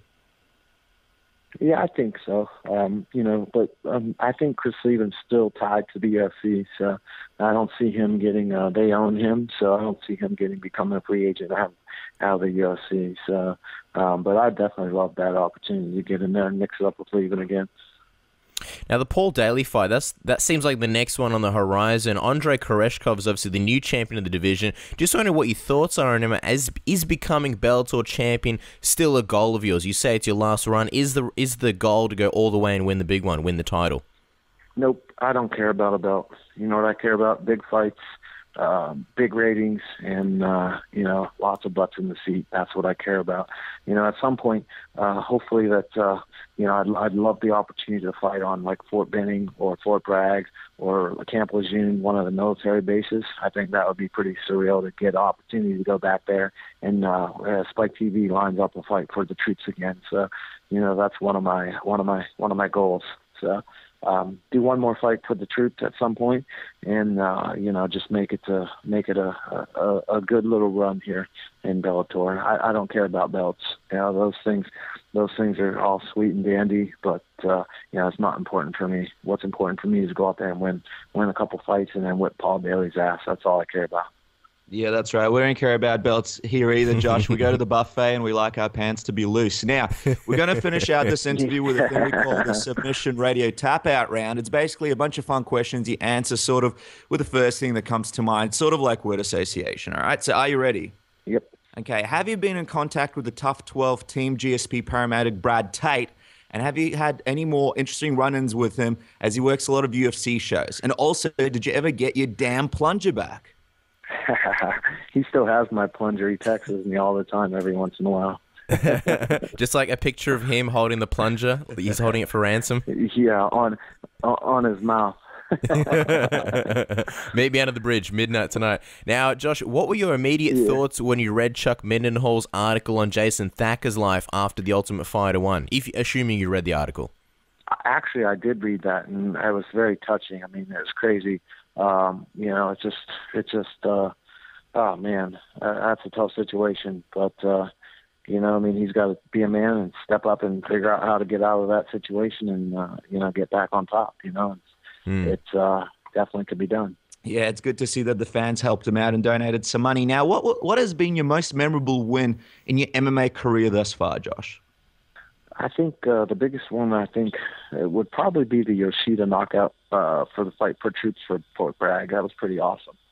Now, what's a secret hobby that we don't know about, Josh? Obviously, you're a fighter, you've got businesses. What's a secret hobby that we don't know about? Oh, man. Hobby? I don't know about hobby, but I like to free ball it a lot. Sleep? I've often found myself thinking that as well. And I think, like, is that sad that I like to sleep so much? But sleep is goddamn good. Now, when you imagine the Rocky IV movie, Josh, with Rocky and Ivan Drago, which one do you imagine yourself being in your mind? Are you Rocky or Ivan? Oh, of course, Rocky. See, I thought you'd go with Ivan. Yeah, you're the antagonist in a lot of the fights. He's blonde, you're blonde. You guys are blonde. He's Russian, you're American. It's almost the same thing, pretty much. He's like 7 foot tall. Yeah, but Rocky's from PA. Oh, there you Rocky's go. From Philadelphia, so that's the PA roots. You got to go back for those. See, that's the link right there. That's what we find. We're like a family tree show as well, Josh. You've got a degree in criminal justice. Any chance we'll see Josh Kosheck pursue being a private detective after retiring from MMA, or at least being featured on Law and Order? Hey, maybe I'll be Chip on the Chip show. Yeah, exactly. riding down the PH1 in California on a little one of those little motorcycle bikes. Yeah. No, there's probably no chance of that. So. You'd make a great Columbo, man. But anyway, next question. What's the best advice ever given to you by a coach? You mentioned you own a bunch of gyms, but what's the best advice ever given to you by a coach? Bob Cook, when I fought GSP, told me, he told me in between the first round, right after the first round, I go, Bob Cook. I said, Bob, I can't freaking see out of my eye. Bob Cook calls me. He goes, I don't give a shit. Go out there and find a way to win. That's pretty good advice. Yeah, crazy Bob Cook. Finally, the last question, the one we all want to know, when can we see your first fight in Bellator? Is there a date or a time that you have in mind that you can share with us? Yep, we'll be fighting Bellator in December. I don't know if it's 11th or 12th, whatever that Friday is of that week. That's when I'm fighting, and I'm fighting in Fresno, California. Well, there you guys. Something to look forward to. Make sure to follow Josh Kosheck on Twitter @Josh Kosheck. Josh, it was a pleasure having you on the program. Looking forward to seeing you fight for your first fight in Bellator in December. Thank you for coming on the show. Yep, thank you. My name is Judo Gene LaBelle, and I love Submission Radio. I mean, as blind as I am, I don't look at television. I listen to Submission Radio. And if you don't listen to Submission Radio, I'm going to burn your house down. How do you like that, you tweak? Our next guest is the first American to take home gold at the World Judo Championships, a CEO from 7 Generation Games and the Julia Group, and mother to one of the best athletes in the world today, Ronda Rousey, Dr. AnnMaria De Mars. Welcome back to Submission Radio. Well, thank you for having me. Hey, it's an absolute pleasure. Welcome back to the show. We got to ask, the past week has been full of highlights for the family as you spent your last few days in Brazil. Now that you're back home, we can understand it's a huge trip. How would you evaluate the entire experience? Tiring. Yeah. I mean, it was great, but I was in North Dakota on business, and then I came home for a day, flew to Brazil, was there for almost 2 weeks, flew not home but to San Francisco to drop my youngest daughter off at a soccer camp, came home, I'm home for a day, and I'm leaving for Utah. So I've lost track of how many different time zones. So yeah, I just wake up at random hours and work. Wow, and that's not even any mention of Brazil either. Oh no, that was Brazil too. So yeah, and that was great. I mean, the biggest thing was Ronda won, and then I spent the week with all 4 of my daughters and my grandson. So that was pretty wonderful to just have everybody there. Yeah, it sounds like a wonderful experience. Let's just talk UFC 190 quickly. Ronda came in and destroyed Bethe. Just wondering, what did you think of her performance? It must have been another proud day for you. Well, I thought it was good. I think she maybe could have thrown her an armbar earlier, and she didn't do it just to make a point because she wanted to knock her out. So I didn't think that was the wisest decision because, like I told her before the fight and after the fight, somebody might have a 1 in a million chance per second of beating you, but if you can beat them in 10 seconds and you beat him in 60, you gave him 6 times as many chances as necessary. So, I mean, I understood her point. I understood that she was upset about some things that Bethe said, but I think she would have been wiser to just take the first opportunity to present itself. But you know what? All's well that ends well. Yeah, of course. 34 seconds, that's pretty good. It's hard to complain. But when you say she could have thrown in an armbar, are you saying she could have probably ended it earlier than that? I thought that first throw she did, it could have been a little bit tighter. And she said, well, she didn't feel like she was in the greatest position going to the ground, so that's why she let it go. But I felt like if she had focused a little more on judo before the match instead of just, boxing, that she would have got that first one. But it's always easy to judge. Armchair quarterbacks are a dime a dozen that you could sit there after the fight and, when you weren't involved and say, you could have done this, you could have done that. So, she did well. But, we talked about it after the fight, and it's like I always tell her, you can learn from winning or you can learn from losing. And it's a lot more fun if you learn from your mistakes and winning. Yeah. It's funny that you mentioned armchair quarterbacks because me and Casper must be pound for pound some of the best armchair quarterbacks out there. I was just that's pretty much our whole job. Yeah, we don't get paid, but we enjoy the position. I was just going to mention, Ronda really wanted to drag this fight out, but those comments that you made about, the longer the fight goes, the bigger you're giving a chance to your opponent, I think they really did play a part in her mentality going into this fight. Do you think that if you didn't mention that stuff to Ronda, she might have let it drag out even a bit longer than 34 seconds? I don't know. I know I certainly wasn't the only person. I told her, all of her sisters told her, it's a stupid idea. Her older sisters told her, her youngest sister just said, Ronda knows what she's doing. Everybody's a hero to the little one in the family. Yeah, of course. Well, last time you were on the show, we covered your amazing career, obviously, as a judoka. Other than finishing the fight as quickly as possible, did you have any other advice for Ronda going to the fight? I told her what I always tell her, which is no one's easy till after you beat them. So at her training, she trains hard. I think it was really good having Justin Flores with her, who's been Olympic level judo player. He didn't compete in the Olympics, but he was on several world teams for U.S. Was an alternate at the Olympic team, and he and Ronda have known each other since before she started judo. He used to babysit her because his father and I were teammates back in the day. And, Justin really pushed her a lot in practice. So I think that was really good. And he even brought up another judo player that was about her weight that's a guy. So I think having that really helped. And, I think it's always better to talk to people about things before the event. The people that always want to shove their face around, at the event are those who want to get some attention. But really, when you're in a fight, you're in a judo match, whatever, you're going to win or lose with what you brought. The time to say the things you have to say is 6 weeks or 6 months in advance when people can do something about them.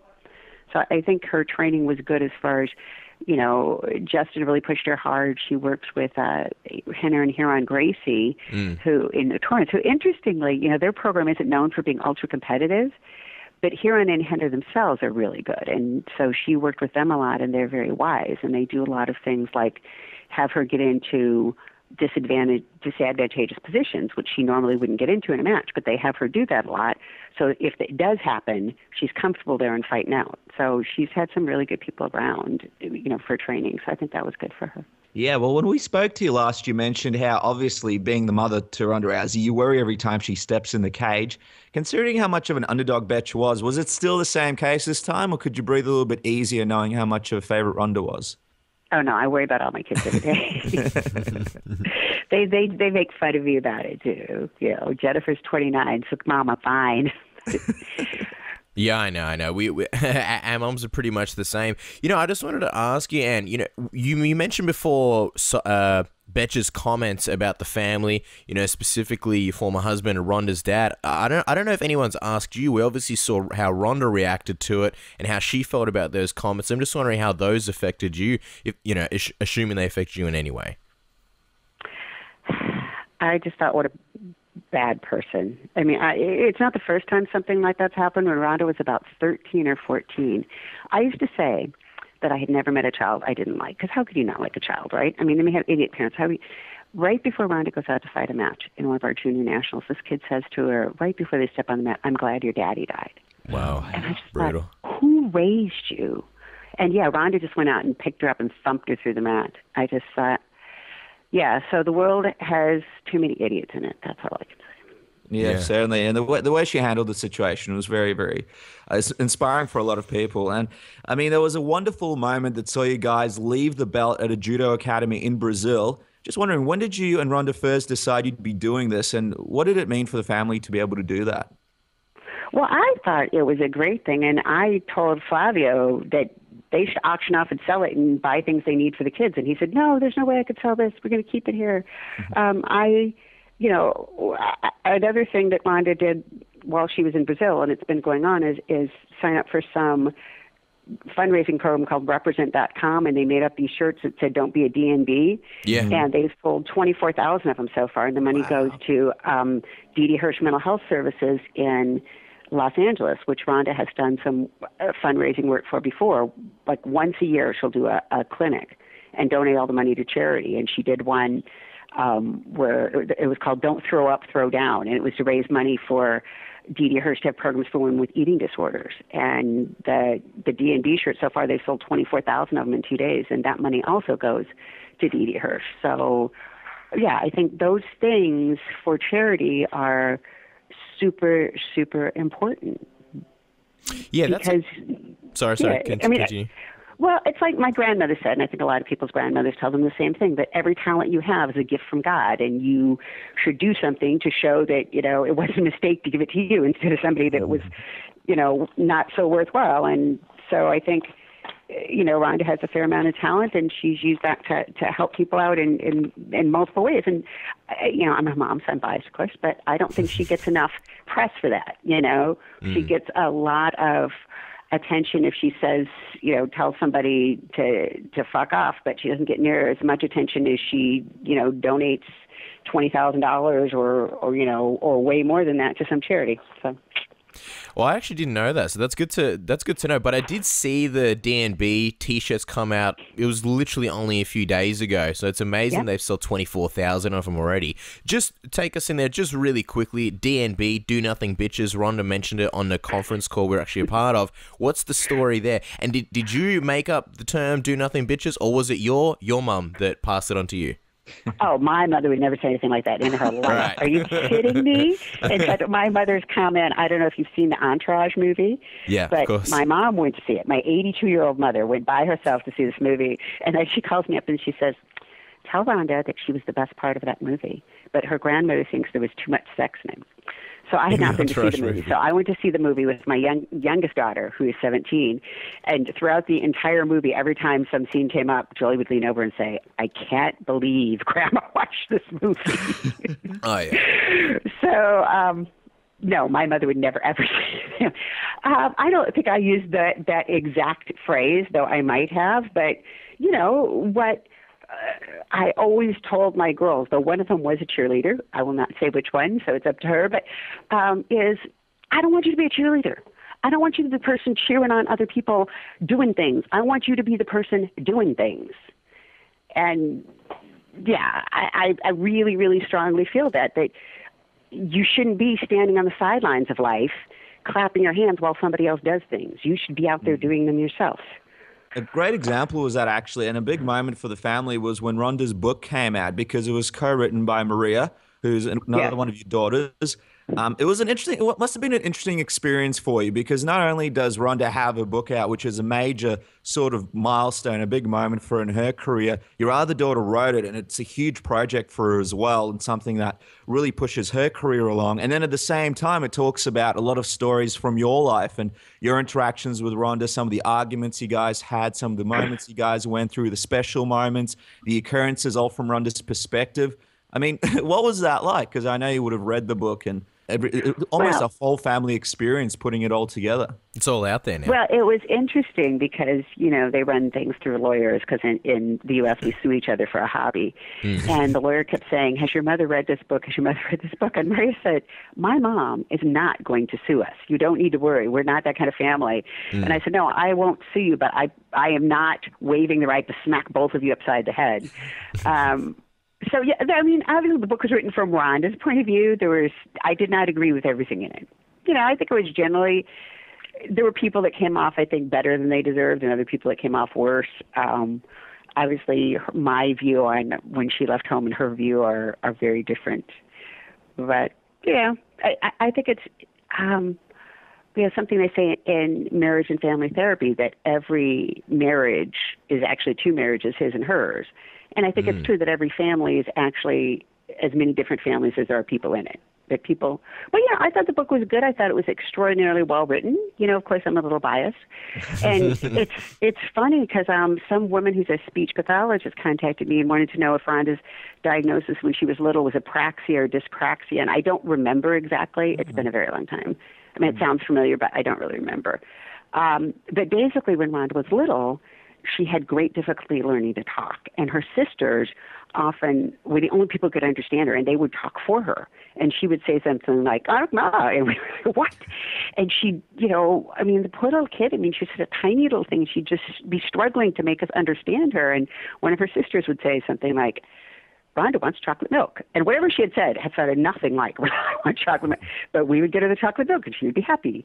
And it's funny because Maria and Jen used to actually literally speak for her, and now they're writing a book where Ronda's talking to Maria, and Maria's kind of writing it out. So it's just really funny how it kind of came full circle.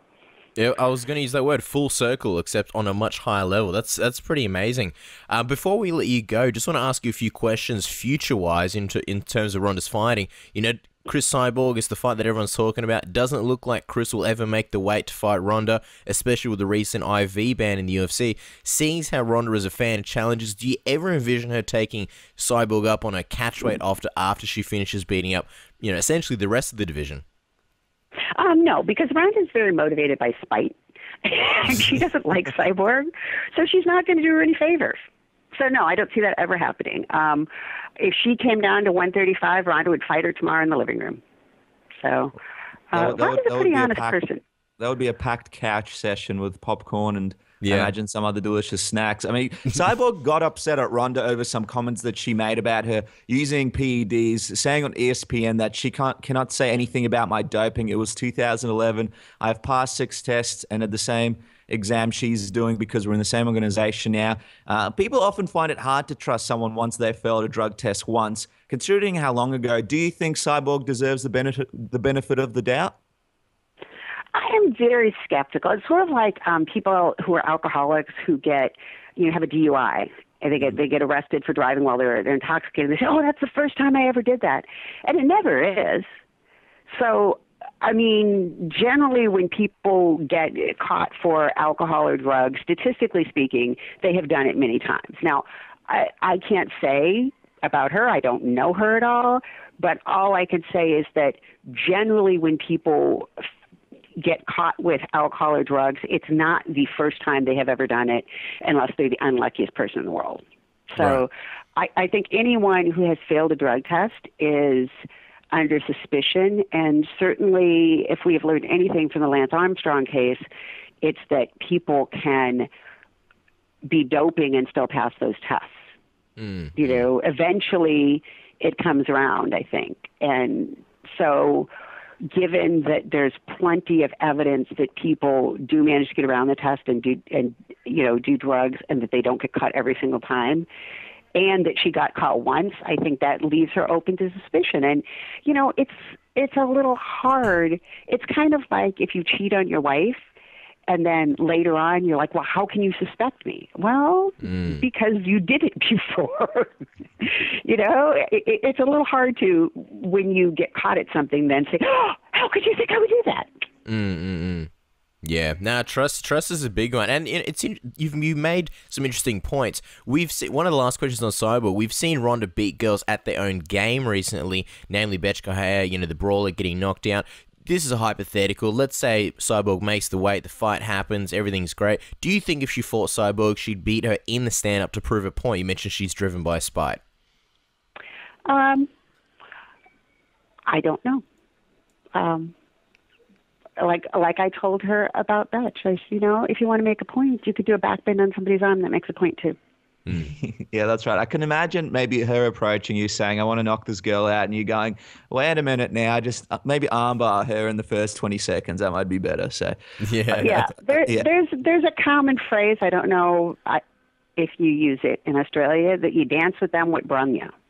You what? So you dance with them with brung ya. In Okay. other words, if you go to a dance with somebody, if somebody takes you to a dance, that's who you dance with. Okay. So if you make it to a certain point using judo, that maybe that's what you should think about. Me and Casper didn't have many people to take to the dance. So we don't understand. That's very sad. That point is lost on us, sorry. Before we let you go, she's looking at a third fight with Miesha Tate. Just, out of curiosity, what would your prediction be on how the third fight goes? You've obviously had the pleasure of being right there the first 2 times when they fought. She's been able to drag Ronda out of the first round previously in their second fight. What do you think? How's the rematch going, the second rematch? I think it will end sooner. I don't think she dragged Ronda out as much as Ronda wanted to beat on her longer.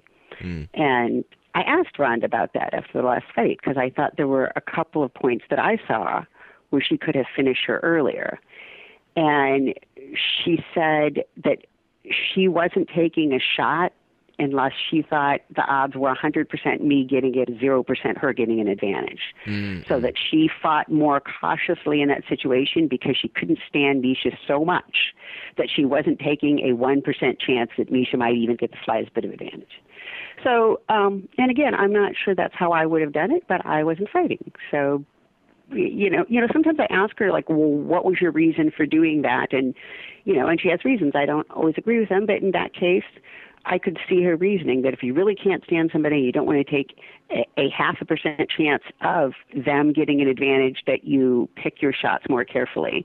And so maybe it takes you a little bit longer to win than if you had taken more of a chance. If it was, say, 95% you, 5% them. Great point. Now, before we let you go, just wanted to see if you had any memories. Obviously, the passing of a huge legend, Roddy Piper, someone who's been really special to everyone, even here in Australia, to me and Casper. And we know you had a big relationship with Judo Jean LaBelle. You meant a lot to Ronda Rousey. Do you have any memories of Roddy? Did you cross paths with him much throughout sort of his career and his interaction with your Not much. family? I mean, every now and then he would just be at the gym, like Jean's birthday parties, stuff like that, things that everybody would come to. And he was just a really nice guy. I mean, you would not have guessed that he was somebody, very famous and successful. If you met him, he would just be like, hey, how are you? Would you like some cake?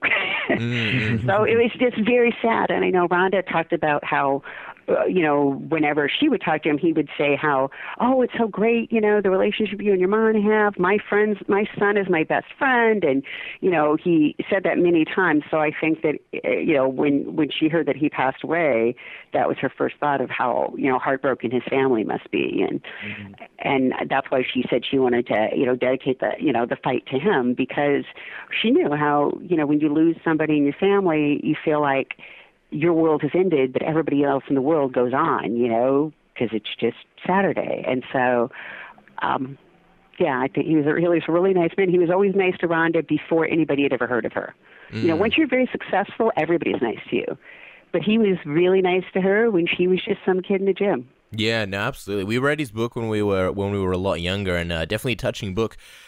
Final question before we get out of your hair. Just wanted to know any updates on 7th Generation Games. What's the latest news? Obviously, for those who don't know, you make educational video games. What's the latest with 7th Generation? Well, they're actually doing a public announcement in a few days, so I can't tell you the name of it, but we were accepted into an accelerator, so as one of the top ed tech companies in the country. So we're flying out of here tomorrow. I just got home a few hours ago. We're flying out of here tomorrow. Stop, do you? I know. But we have a game that we backed on Kickstarter, and I don't know if you get the Skullduggery Pleasant books out there, but Derek Landy, who's an author in Great Britain, has written from Ireland. They've sold millions of copies of that, and he backed us on Kickstarter.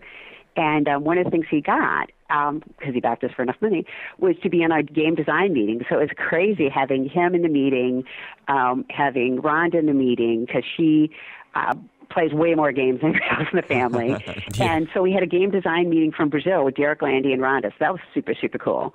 I keep telling her she should play Tanith Lowe if they make a movie of his books, because there's a character in there who's blonde and a fighter, just randomly. I mean, this book, the books were written years ago. Mm-hmm.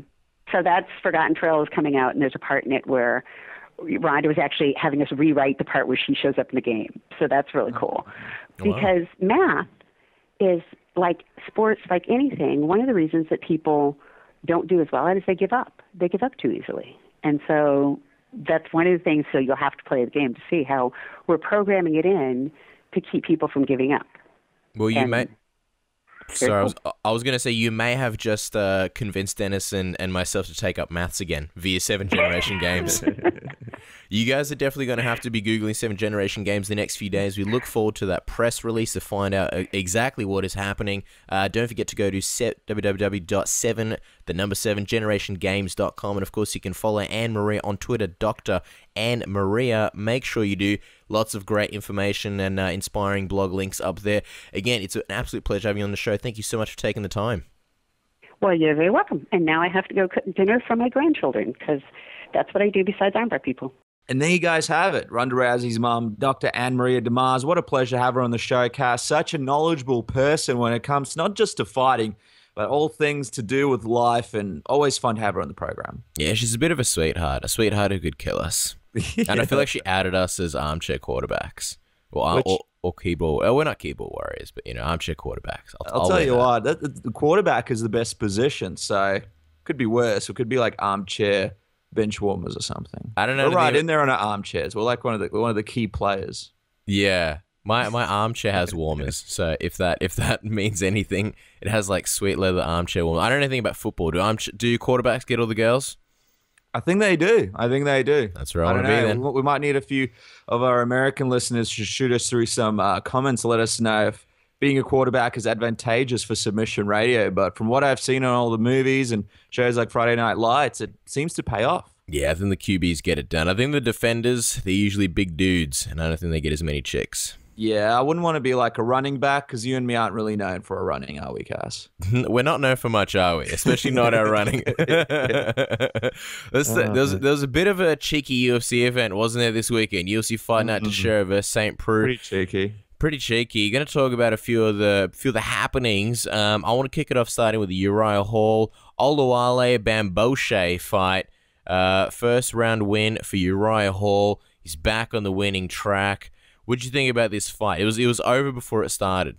Yeah, I was excited to see Bamboche. I thought he was going to bring in some exciting stuff to the octagon. And at the start, he was throwing some really cool combinations, really unorthodox. But yeah, once he sort of fell to the ground, Uriah really capitalized. I think he's just a lot more seasoned at this point. It was a good win for him.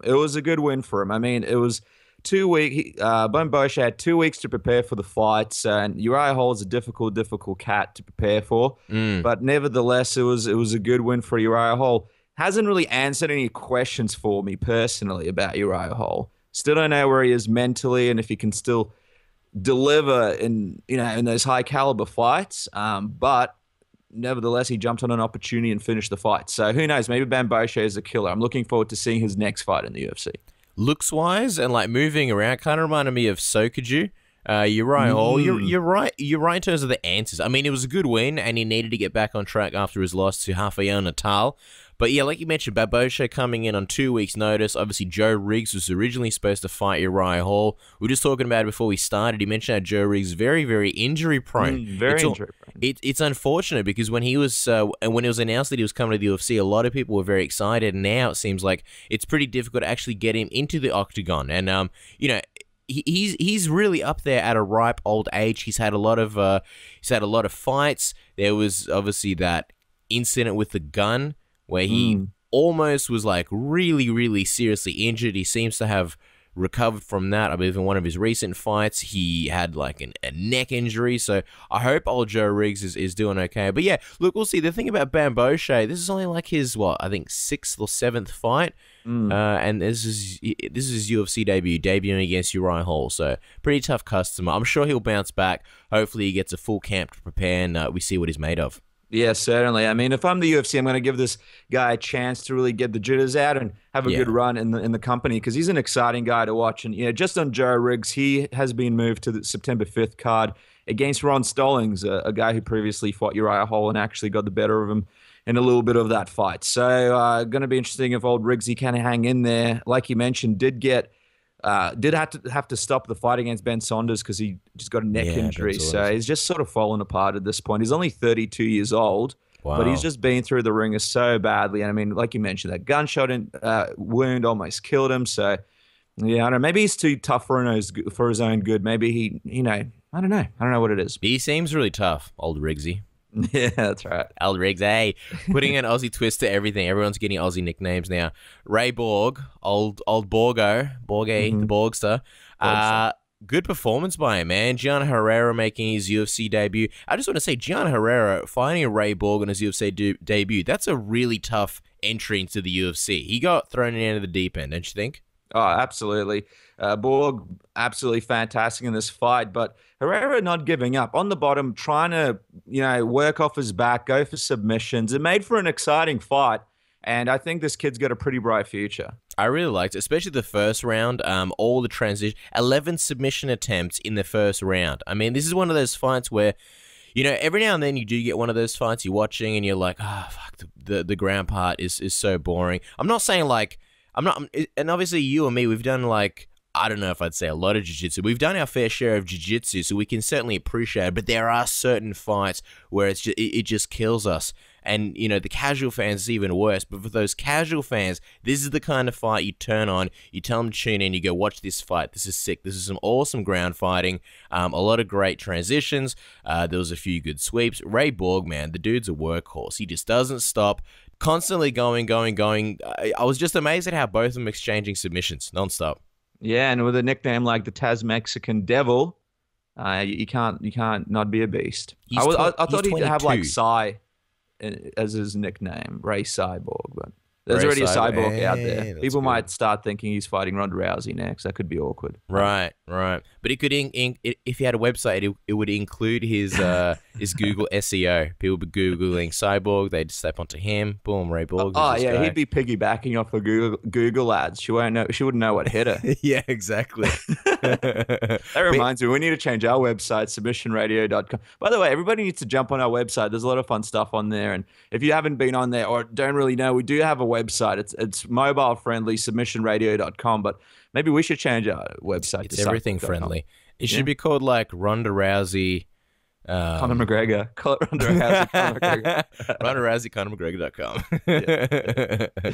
ConorMcGregor.com. Yeah, for sure. It'd be breaking every single website record.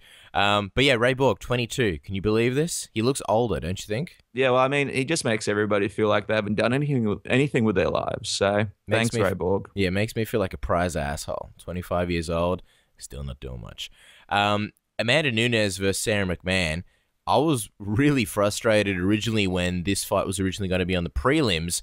I was like, wow, you've got fights like Jared Rosholt and Timothy Johnson, which we're going to talk about a little bit later. And originally Chris Camozzi versus Tom Watson was on the main card. I've said it last week, and there's been a lot of articles on this as well, bringing the attention up. But the UFC, they haven't really been promoting the female divisions as much. They do have bantamweight fights, they do have strawweight fights, but they always end up on the prelim cards.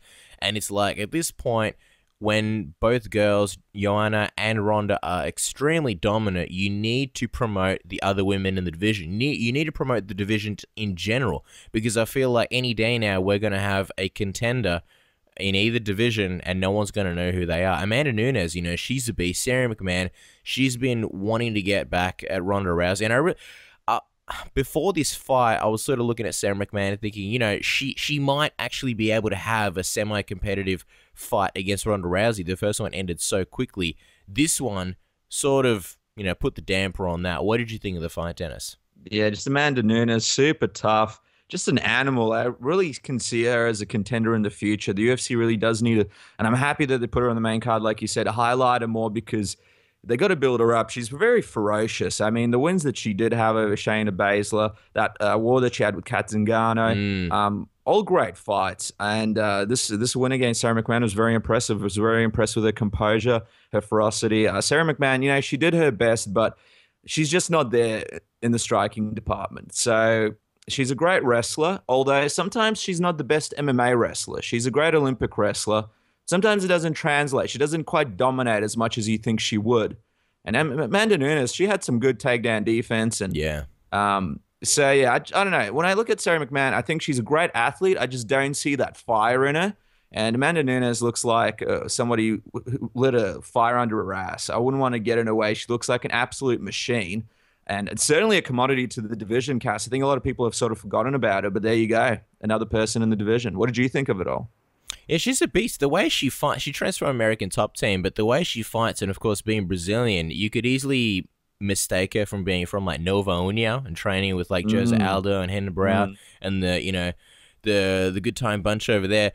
Sarah McMahon, I like what Kenny Florian said, where she's very good. She's a very good athlete. She's extremely strong. She's obviously, I believe, silver medalist in wrestling in the Olympics, but she doesn't necessarily bring it all together, or in the past she's had trouble bringing it together. And I think that's kind of the missing key, and sometimes it does take a while. I guess when you think about it, she's still pretty young in her career. I mean, this was her 11th fight.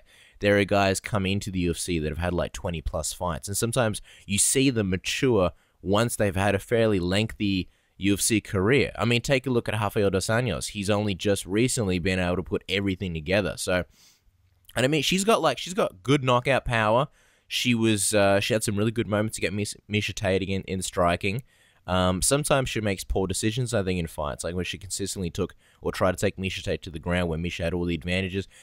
With Amanda Nunes, again, it was a case of the fight being over before it really began. She did have trouble taking Amanda down, which, like you mentioned before, and that was super impressive. I mean, Amanda Nunes having that kind of takedown defense, obviously background in judo and Brazilian jiu-jitsu, so she's not, she's proficient on the ground.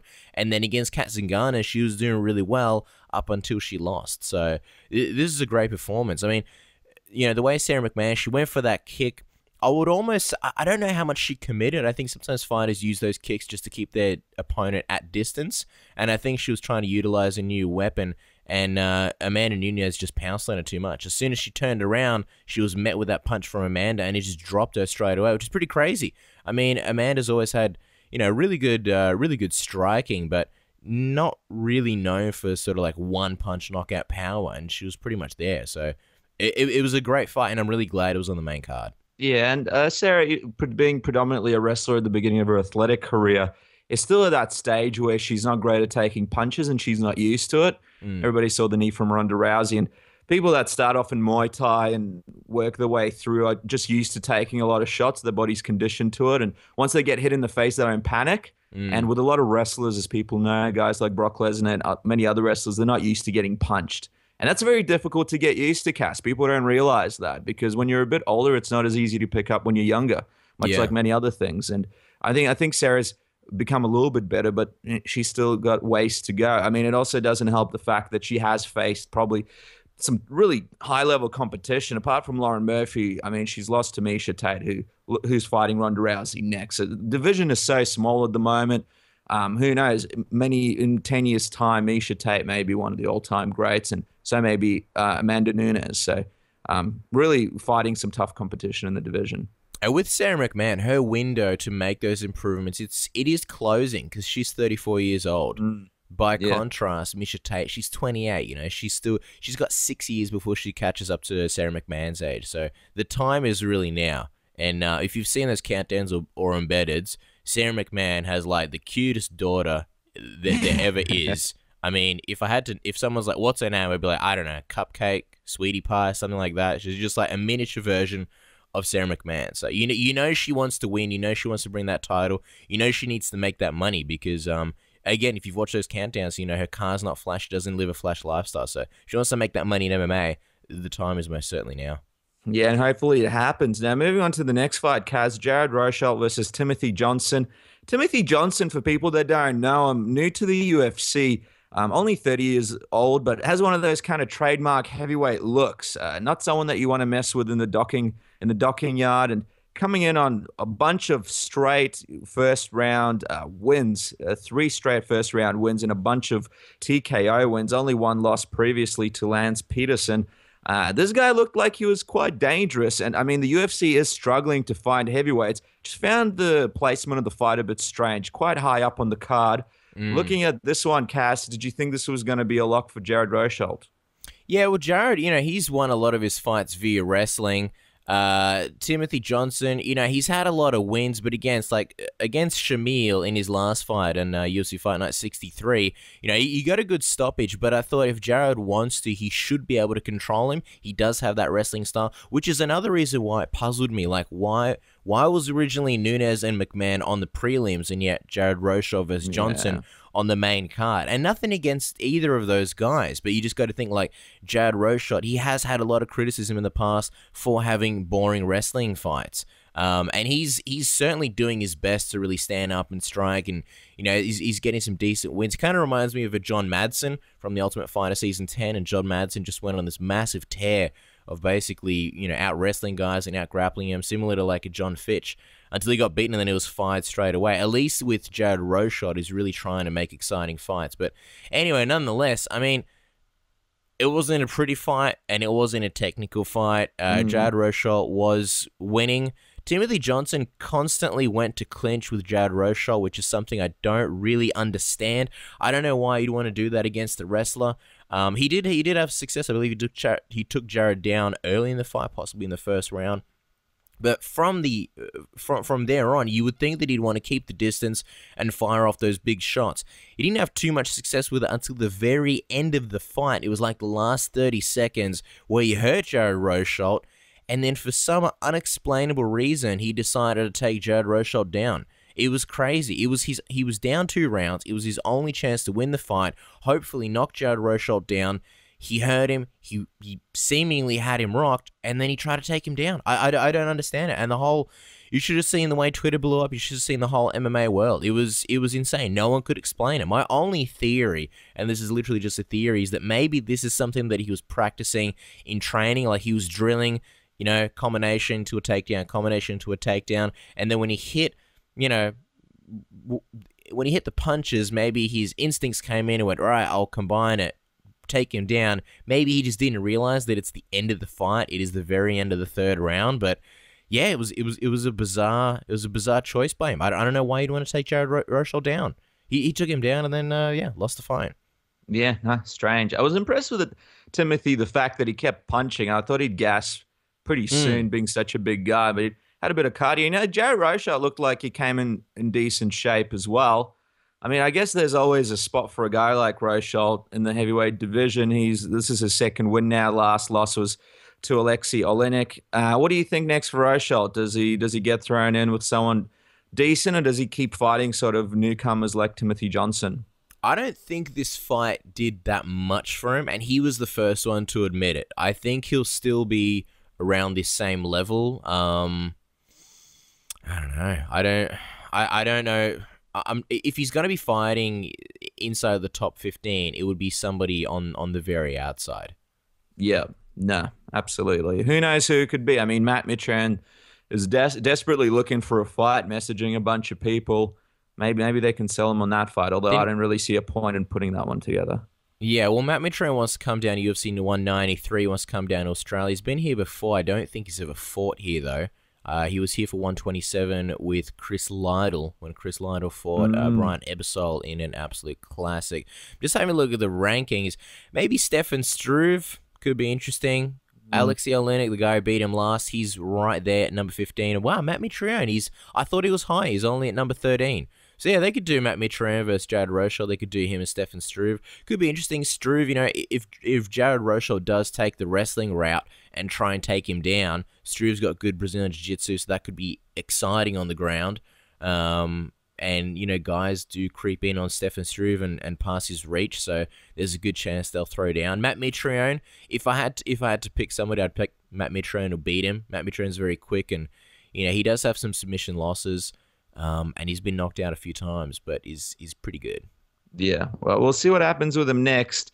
The Big Show winning another fight in the UFC. Now, how about the next fight upcast? Derek Brunson versus Sam Alvey. Sam Alvey, a guy that we really got to know in Adelaide. A lot of people watched our post-fight interviews with him, spent some time with his family in the hotel room, got to know his kids a little bit, his wife, who actually won America's Next Top Model, and couldn't be a nicer person, a lovely family. And Sam Alvey, a guy who's super intelligent and a great talker, sort of on the cusp of becoming a star in the UFC. Unfortunately, things didn't go his way in this matchup. What was your thought on the fight, Cass? Sam Alvey's a notoriously slow starter, and Derek Brunson is criminally underrated. That guy, honestly, Derek Brunson has been doing really, really well. He's been on a 10. The last man he lost to was Yoel Romero, And I mean, we see how good Yoel Romero is. He is arguably going to be fighting for a title soon. My prediction is that Jacare and Yoel Romero will be made for, I think, a third time, and hopefully this time it plays out, and who knows, he may very well beat Jacare, but, you know, losing to him is, you know, it ain't no thing. Lorenz Larkin, he beat Lorenz Larkin. Ed Herman is great. Yeah, you know, Ed Herman sort of coming towards the end of his rope, but Larkin, you know, we see what a beast he is at welterweight, and I think he was fighting above his weight for a long time, but he's no joke.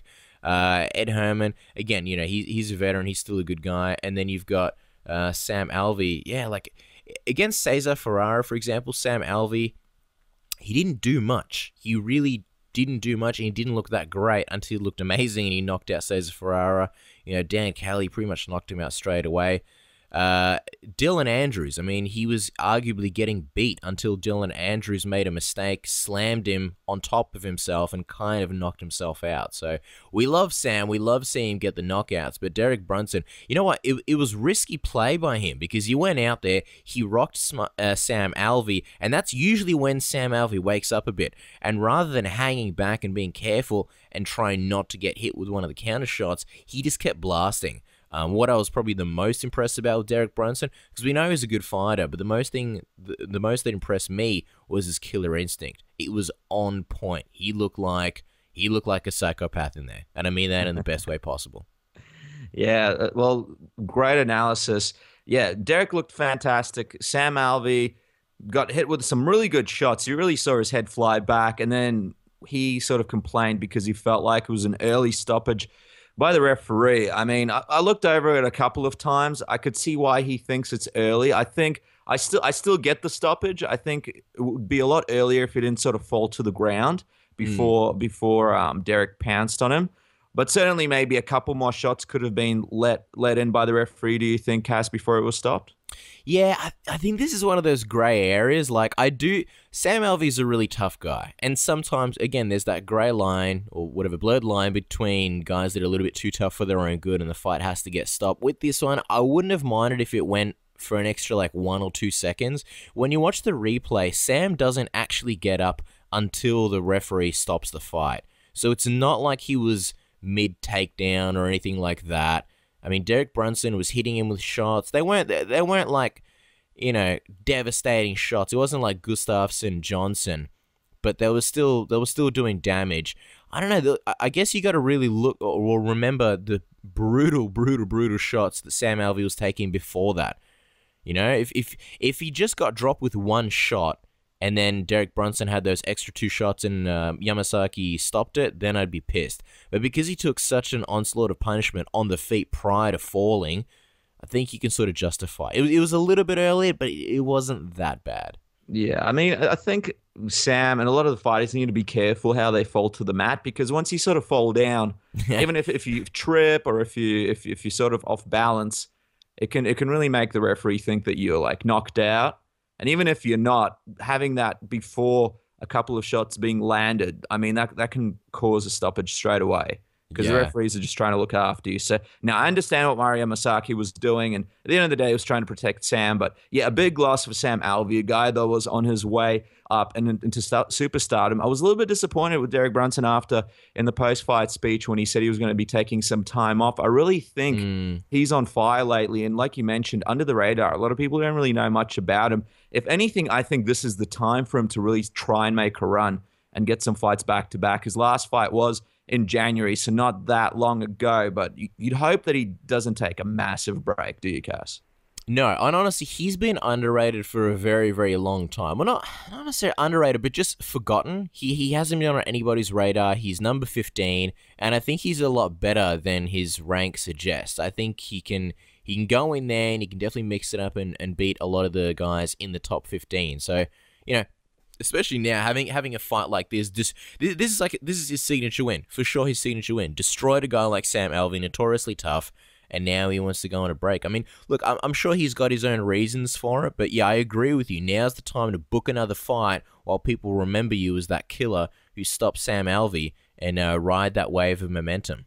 Yeah, absolutely. Now, going into the co-main event, before we go there, just with I wanted to also just bring something else back. Jared Rocha on Timothy Johnson, something I wanted to mention. Did you notice the big Under Armour tag hanging out of Jared Rocha's shorts? No, I didn't. Oh, man. Yeah, it was making the rounds on Twitter. So, like, I guess he was wearing Under Armour underwear, or maybe, like, I don't know, some kind of, like, you know, booty shorts underneath there.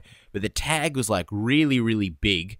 And it was, you know when your underwear tag, like, sticks out the top of your pants and it's sort of inverted? Yeah. Yeah, it was doing a bit of that action. And it was like, the tag is like big, black, and has an Under Armour logo, which is white. So against your skin, it's really, really clear. And the hilarious part about it is like the Reebok logo was at the top of the shorts, and then right above it was the Under Armour tag. Yeah. It's almost like a dirty little secret. I'm gonna. Yeah. Shh, don't tell anyone. It's like the Ashley Madison of MMA. Yeah, exactly. A little something on the side. I wonder if anybody had words with them afterwards. They'll probably start cutting everybody's tags in the back before they go out now. I bet you they did. Well, the thing is, I thought the underwear was part of the Reebok deal. I'm pretty sure I remember reading about, originally there was a plan where after the fight, you give one of your, like, a part of your fight kit away. You're supposed to give it, like, they give you the fight kit to wear and then you give something back. And I think the whole point of giving it back is either they donate it or they give it away as prizes or something like that. And they said underwear is not permitted. Like, you can't give away underwear. But I'm pretty sure, I thought there was supposed to be Reebok underwear. So either Jared Rocha didn't wear it, or they don't have Reebok underwear. But yeah, either way, people making jokes that the heavyweight division is now sponsored by Under Armour.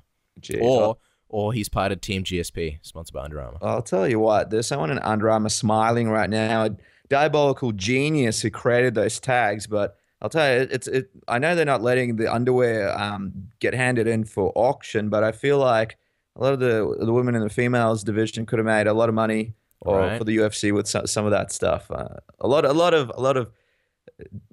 of people would have maybe went for that stuff. Could you imagine? I say shame on you perverts.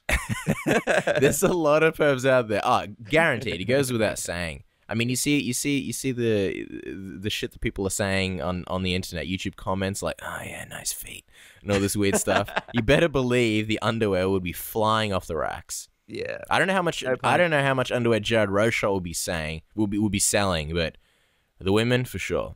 We don't condone it. I'm sure there's a couple of dudes out there or women as well, that would love a pair of Timothy Johnson underwear.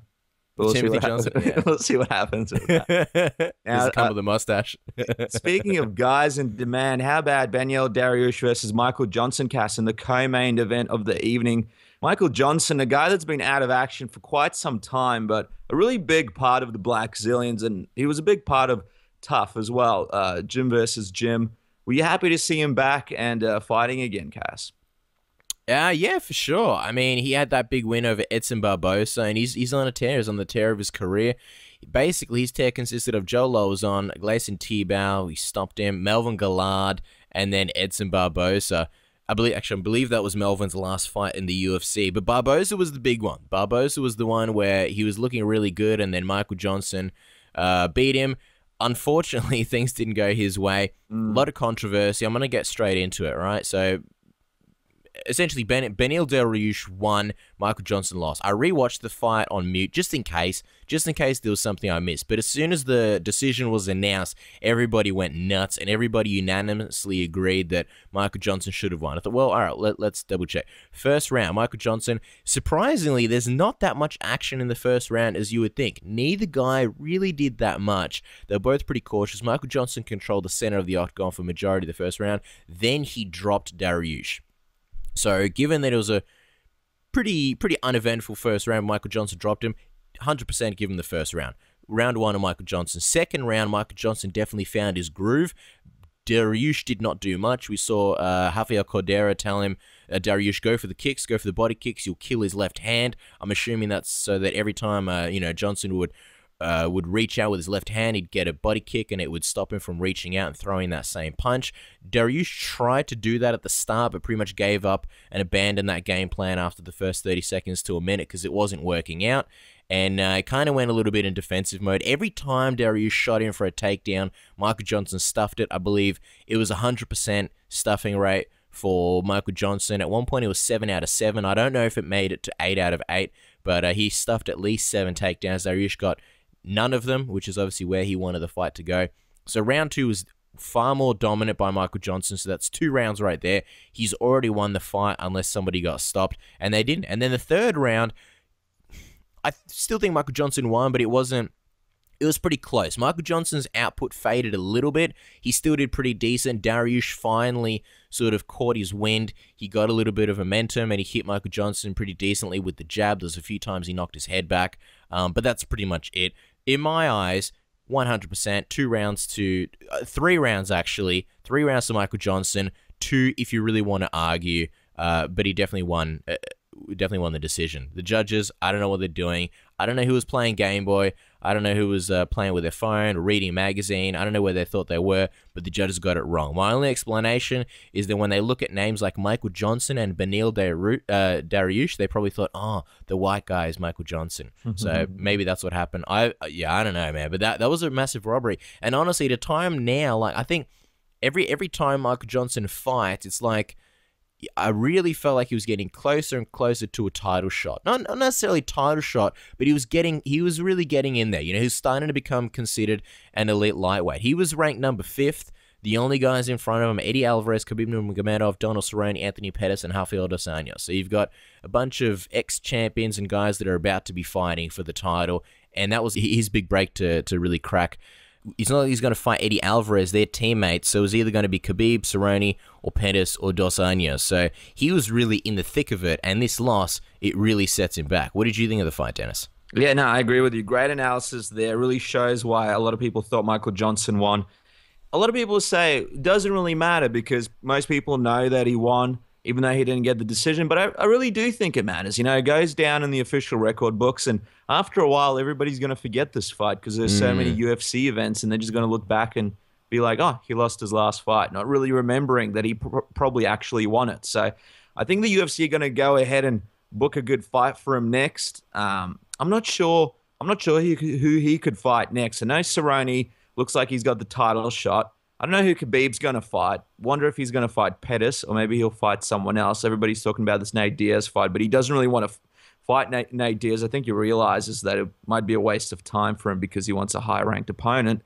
But personally, I wouldn't mind seeing an Anthony Pettis-Michael Johnson fight because both guys have really good footwork. And if Michael Johnson beats him, we'll get him straight up there. And if Anthony Pettis, it's a good fight for Anthony Pettis to return to after injury. But yeah, it was a huge robbery. And the big thing is what happens to these judges after a decision like this. It really looks like nothing happens to them, and it's really discouraging. I feel like this is a fight that should be used in school for these judges. I think it's a great example of a really sort of tricky fight for them for people who don't understand MMA, and fights like these need to be shown to them to explain really what to look at in situations like that when there's nothing too major for them to hang their hat on. But at the same time, you'd really hope that the UFC would find better judges or judges would become better.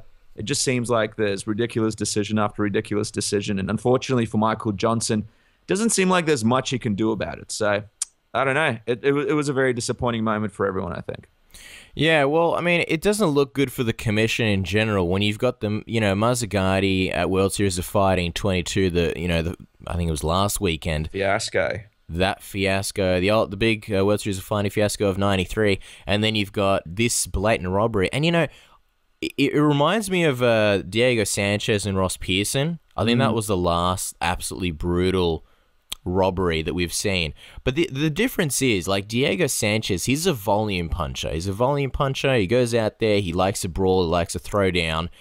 And Dariush isn't like that. So you can't really make the argument of, oh, well, he looked busier. Oh, well, Dariush threw a lot. Like, I don't know, man. I don't know what they were thinking. It's ridiculous to me. And Dariush getting a lot of hate. It's not the guy's fault. The judges decided to do it this way. And if you ask someone, hey, do you think you won the fight? Well, I think most people would say, yeah, I think I won the fight. Even though he said he could see how Michael Johnson won the fight, which I think in many ways says, that possibly he thought he might have lost the fight, but not his fault by any means. I mean, it'll be interesting to see who the UFC puts him up against next, but yeah, definitely took a little bit of sail out of the sailboat there for Dariush. I will say this though, right? Dariush, he didn't do much. There wasn't really many moments where you're like, oh wow, he's destroying. But he also didn't look horrible against Michael Johnson. Like, considering Michael Johnson's a top 5 guy, and this was a step up for Dariush, I don't think he looked that bad. It's not a fight that's going to get him to a title shot.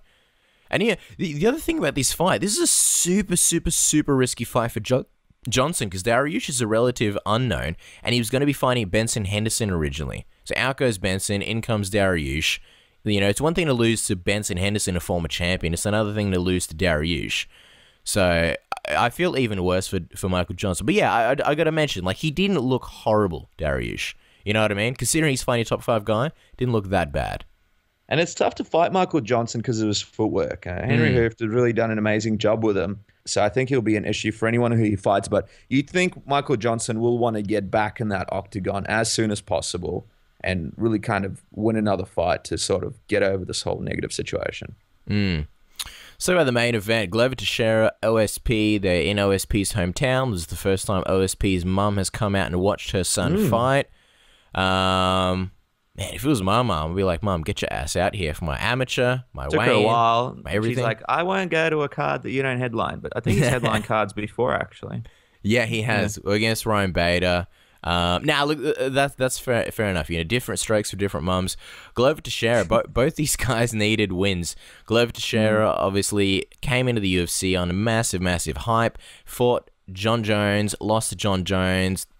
It's not a big deal. Everybody loses to John Jones. Then he fought Phil Davis, and everybody said Phil Davis is going to get knocked out in the first round, the second round, the first 30 seconds. They thought it was Phil Davis being served to Glover Teixeira on a silver platter, and instead Teixeira lost that fight, and he didn't look very good. Phil Davis actually looked pretty good in that fight. So he was on 2 losses in a row. He really needed to get back in the OSP.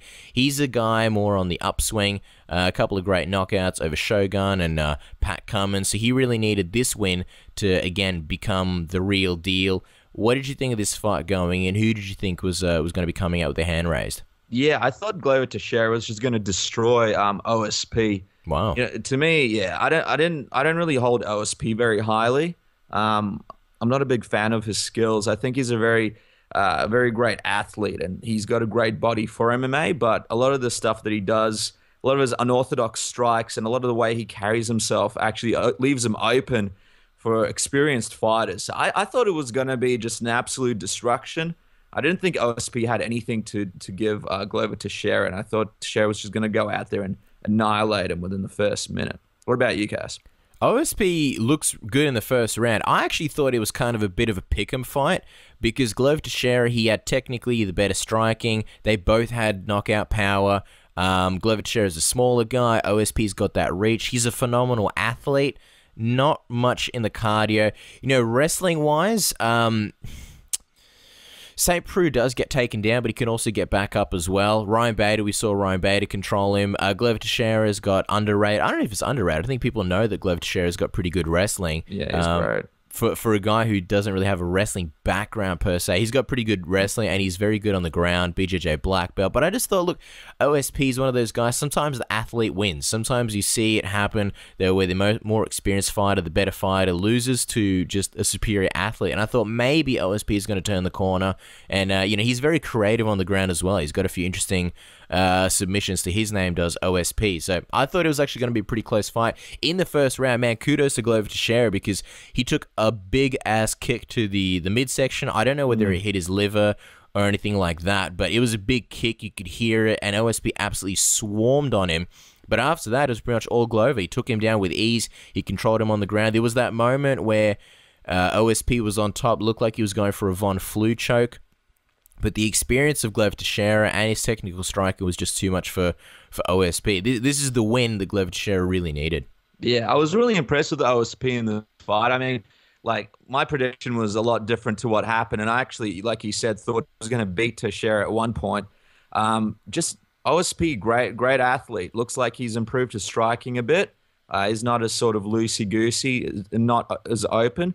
And it looks like he sort of improved his cardio a little bit as well, because Teixeira really rode him around a lot. But the thing with him is he's a guy who's a great wrestler, and he didn't really show much takedown defense. Yeah. I don't know what it was, you know. I didn't really see him going for much defense, and I don't know whether it was the fact that he thought he could just get up after Teixeira took him down, or the fact that he thought that he couldn't defend it. He tried his best but couldn't defend it.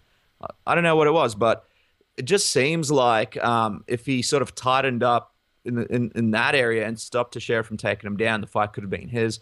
But yeah, Teixeira just an absolute animal, super tough. And I think he's a guy that, because like you mentioned, Cass, he's had a couple of losses. People have sort of forgotten about him in the light heavyweight division. Now that he's gotten this win, he's sort of back on the scene. And now with John Jones out and really not that many people in the division, you've got Rashad Evans and Ryan Bader fighting. You've got him and Alexander Gustafsson. Glover Teixeira may very well make his way to another title shot. And I'll be very interested to see what happens if he did fight a guy like DC. Yeah, no, it'd be interesting. I mean, styles make fights. I think DC would still take it, but like when you watch these kind of fights, everybody's always compared to the champion, whether it's John Jones or now Daniel Cormier. So when you see OSP getting taken down like that by a guy like Glover Teixeira, you think, well, I mean, imagine what DC will be able to do. Imagine what John Jones would be able to do. So yeah, OSP definitely lost some stock. Again, his cardio wasn't the greatest in this fight. That's still an issue. If I had any advice, and if OSP would listen to me for whatever reason, not that he should, but I would say work on the cardio.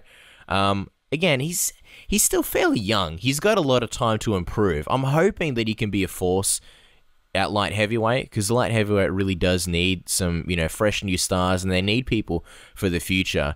He's a young guy. I'm just having a look now. He's 32. Still got time to improve. He's 3 years younger than Teixeira, but he's had heaps of fights. Yeah.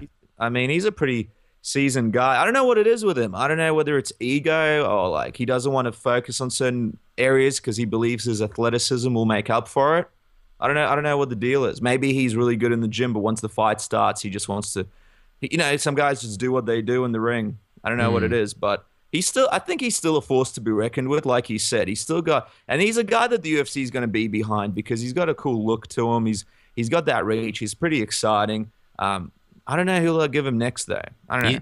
Maybe a little nog or something. I don't know. Give him someone. Yeah, maybe. Yeah. He's an incredibly nice guy. It's look, it's too early for him to be fighting the top guys. When I say too early, look, he's had a lot of fights. He's a Strikeforce veteran. Not too early in his career, but just in terms of his skill level, it's too early for him to be fighting the top guys, the top 5 guys. He needs to take a bit of a step back. We'll see what his ceiling is. He needs to improve his skills. He needs to be technically better, and he needs to work on his cardio. Yeah. And if his MMA skills can match his athleticism, he could become unstoppable. He could be like John Jones. I mean, John Jones, great athlete, great body, but he's technically sound. Yeah. And that's what OSP needs to do. You just can't rely on the athletics in the top end of the light heavyweight division. But, I mean, like I said, like you and me said, there's still, the sky's the limit for him. But while John Jones is gone, you'd think he'd really try and make a run for it. Because when John Jones returns, things will sort of change around town. Like he'll have some rematches, then he's champion. You got to fight John Jones. That reach doesn't really become that much of an advantage anymore. John Jones is a great athlete as well. So while DC is champion, it's probably the best time to strike. You mentioned before Ryan Bader and Rashad Evans beefing. I'm just going to read a few tweets because this is actually pretty hilarious. I love this shit, man. I love when guys are feuding over Twitter and they've got good lines. So Ryan Bader put up a video via Instagram. Our Saturday mornings here, all right? It's him at Power MMA and Fitness. That's his gym. I'll read you a few of the comments. God_King, whatever, that's just a tag. Swills101. I've heard it's not healthy to just come to a complete stop like that, but I'm sure you all know what you're doing. Some other guy, I'm drinking a beer while watching this, da-da-da-da. Some other guy, looking like a stud, keep grinding. Then you scroll down a little bit, Sugar_Rashad Evans. This won't help you, stop wasting your time. Shots fired, right? And then via Twitter, he continues, right? Tags Ryan Bader and his gym. Now it's personal. When you can say it to a fighter, but when you tag his gym, it's personal. Now the staff know, the receptionist is going to look at you differently. He says, stop wasting your time. This won't help you. Only thing that'll help you is not showing up. Hashtag I'm just saying though. Right? It's pretty good. Ryan Bader, back on the offense. Posts a big picture of Rashad looking pretty chubby, saying, whatever you're doing isn't working either. You're starting to look like DC. And he tags DC. Clever. Oh, snap, girl. And then Rashad responds with, I can show up looking like that and still beat the brakes off you. Beta equals easy work. All right. Beta, not one to give up. First, you take DC's body, Then you steal his lines. You're better than that, Rashad. Oh, man. shit. It's gone. It's gone. And then Rashad Evans to DC and Bethe. So you already know you're an easy work, huh? Since this fight is a foregone conclusion, I'm going to have Dana send the money now. And there you go. Rashad Evans, UFC 192, I'm excited. Rashad Evans not as sharp as one would think, but he was doing the broadcast with DC. So yeah, that's true. Had his hands full, probably tweeting in between during the fights. Would love to hear the conversation he's having with DC while this is going on. Oh, hey, look, DC, he's tagging you too. Probably a bit of talk back and forth. Should I ride this? Should I ride that? What kind of hashtag should I use? Yeah, what kind of emoticons should I use? Oh yeah, it's all about the Twitter swag. My favorite beef that Rashad has been a part of, well, actually, the beef in its entirety would have to be Rampage Jackson. But as far as one-liners, as far as promos, 100% has to be UFC 133, Tito Ortiz, where there's that moment where they're like, I don't know, via satellite talking to each other. And then Rashad Evans says something like, I want everything, Tito. I want you to give me it all. I want you to give everything you got, and I want you to give it to me. And this is like after 2 minutes of going back and forth, and then Tito's response was, that's what she said. Oh, man. Yeah. A lot of people give Tito flack for being a little bit lame sometimes in some things that he says and being a little bit predictable now, but he's had some hilarious moments. Everybody still remembers that press conference with Ken Shamrock where he just broke out into laughter. Yeah, that was when so they beat classic. you into a living... what was it? A living death? Oh my god! And it's the laugh. They're like, and then he kicks the chair. That's my favorite part when the chair goes airborne. I love that bit. It's so good. Shamrock was trolled that day. Poor Shamrock. He had a lot of those kind of WWES promos back then. Just absolutely got destroyed every time. But yeah, it's going to be an exciting fight. UFC 192. It's going to be a good fight. And hey, it's good to see a bit of beef. We might have to get Ryan Bader back on the show and have a chat about these tweets. I'd have to write up some ideas for him, actually. We'll see what we can come up with. It's a good idea. We'll dig out the Submission Radio marketing department. I think there's somewhere in the middle of Syria right now. Cuts to them. They're somewhere in the desert. There's people holding guns to their heads. Not that that's anything to do with Syria, but I just... the Submission Radio marketing department, they're like the Meg Griffin. They're like the Zoidbergs. They're like the Hans Mollmans of Submission Radio. They always get the shit jobs. But we're going to dig them out from wherever they are. And they're on a secret mission, running up a workout program for get us. our damn lunch. Yeah, that's it. We've got extravagant tastes, and it's only one place you can get it from. So we might have to do that, Kaz. But yeah, nevertheless, I don't know. My overall on the night of fights, not terrible, but not How many Timothy Johnson mustaches out of 10? Timothy Johnson mustaches. I got to give it 6. 6 out of 10. It was just above average. I think the main event really saved it. It was a crap main event. It would have gone down to about 3 mustaches. So worthwhile for the people in good old Nashville, but yeah, wasn't the best event really. Sure, I'll probably give it 5 mustaches. Five mustaches, just because there's been so many UFC events. This is not going to be UFC and MMA events. If we're talking over the history of time, it's probably like a 5, maybe even a 4. I won't remember in a few months. Yeah, definitely. It was a good main event. There was some decent fights in there. Yeah. Favorite fights? Probably Glover versus OSP and the Amanda Nunes-Sarah McMahon fight. And Derek Brunson's performance. It was good times. Yeah, Ray Borg did well as well, and it's good to see. I mean, a few good things, a few good stories coming out of this one. Amanda Nunes looking like a big star, potentially in the division, potentially someone to fight. Ronda Rousey, Glover Teixeira back on track. Will we see him in a title shot one day soon, perhaps? And Derek Brunson. I know your kids have to go to school and you want to spend some time with them, but get back on track, man. We want to see you back in there. You know what? And just one more thing. You know what's good about Amanda Nunes? She's got pretty decent English. I saw the translator. He was hanging around. He was hanging around like a vulture. He took a step, and Amanda's like, I got this, Chief. You relax. Collect your paycheck. I got this. And then she got on the mic. It was good stuff. I always like that. I find it hard to connect with the Brazilians on a personal level. I can appreciate their fighting, but if I can't understand what they're saying, it's a bit hard. Like, until I watched like Embeddeds, I didn't know anything about Jose Aldo. I didn't know who he was as a person. And then you start seeing him, having a laugh and joking and this and that. And other than that, you've got Instagram videos to watch, which are only a matter of seconds. So it's good. It's good when when an international person can speak English. Oh, absolutely. And it's great when they don't have the translator because all the stuff just gets thrown out the window. So exactly, great to see, and it's going to be exciting what they do with the next cast. It's been a big episode. I want to thank guest AnnMaria De Mars, Ronda Rousey's mom. What a great guest. Edmond, Ronda Rousey's coach, a fantastic coach. It's great to have him on the program. Josh Kosheck, a bit of old school on Submission Radio. Actually, the first time we've ever had him on. Who would have thought? But it was great to welcome Josh to Submission Radio. And Jimmy Smith, the color commentator from Bellator. I really see this guy becoming a bit of a personality in the world of MMA, and he's always welcome back to speak to the boys in Australia. Oh, for sure. Great guy. Fun to chat to. I think that's pretty much it from us, guys. Don't forget to subscribe. Thank you so much for listening. We always appreciate it. Don't forget to drop your comments below if you're watching on YouTube, or you can tweet us at SubmissionAUS. Of course, the Facebook, Submission Radio AUS, I believe. And before we pull the plug on this one, Dennis, any final words for the fans? Yeah, since I've been dropping my movie reviews, I saw Fantastic Four, and it wasn't very fantastic. Oh. A bit of a disappointment, and I definitely recommend you check out Mission Impossible, or if the girlfriend wants to watch something romantic, why not Trainwreck? It's got John Cena in there. It's pretty funny. A bit of stuff for you and a bit of stuff for her. Definitely a lot better than Unfantastic Four. Take that, Unfantastic Four. Bam, right in the kisser. Do you think it had anything to do with the fact that there was that it needed more Jessica Alba?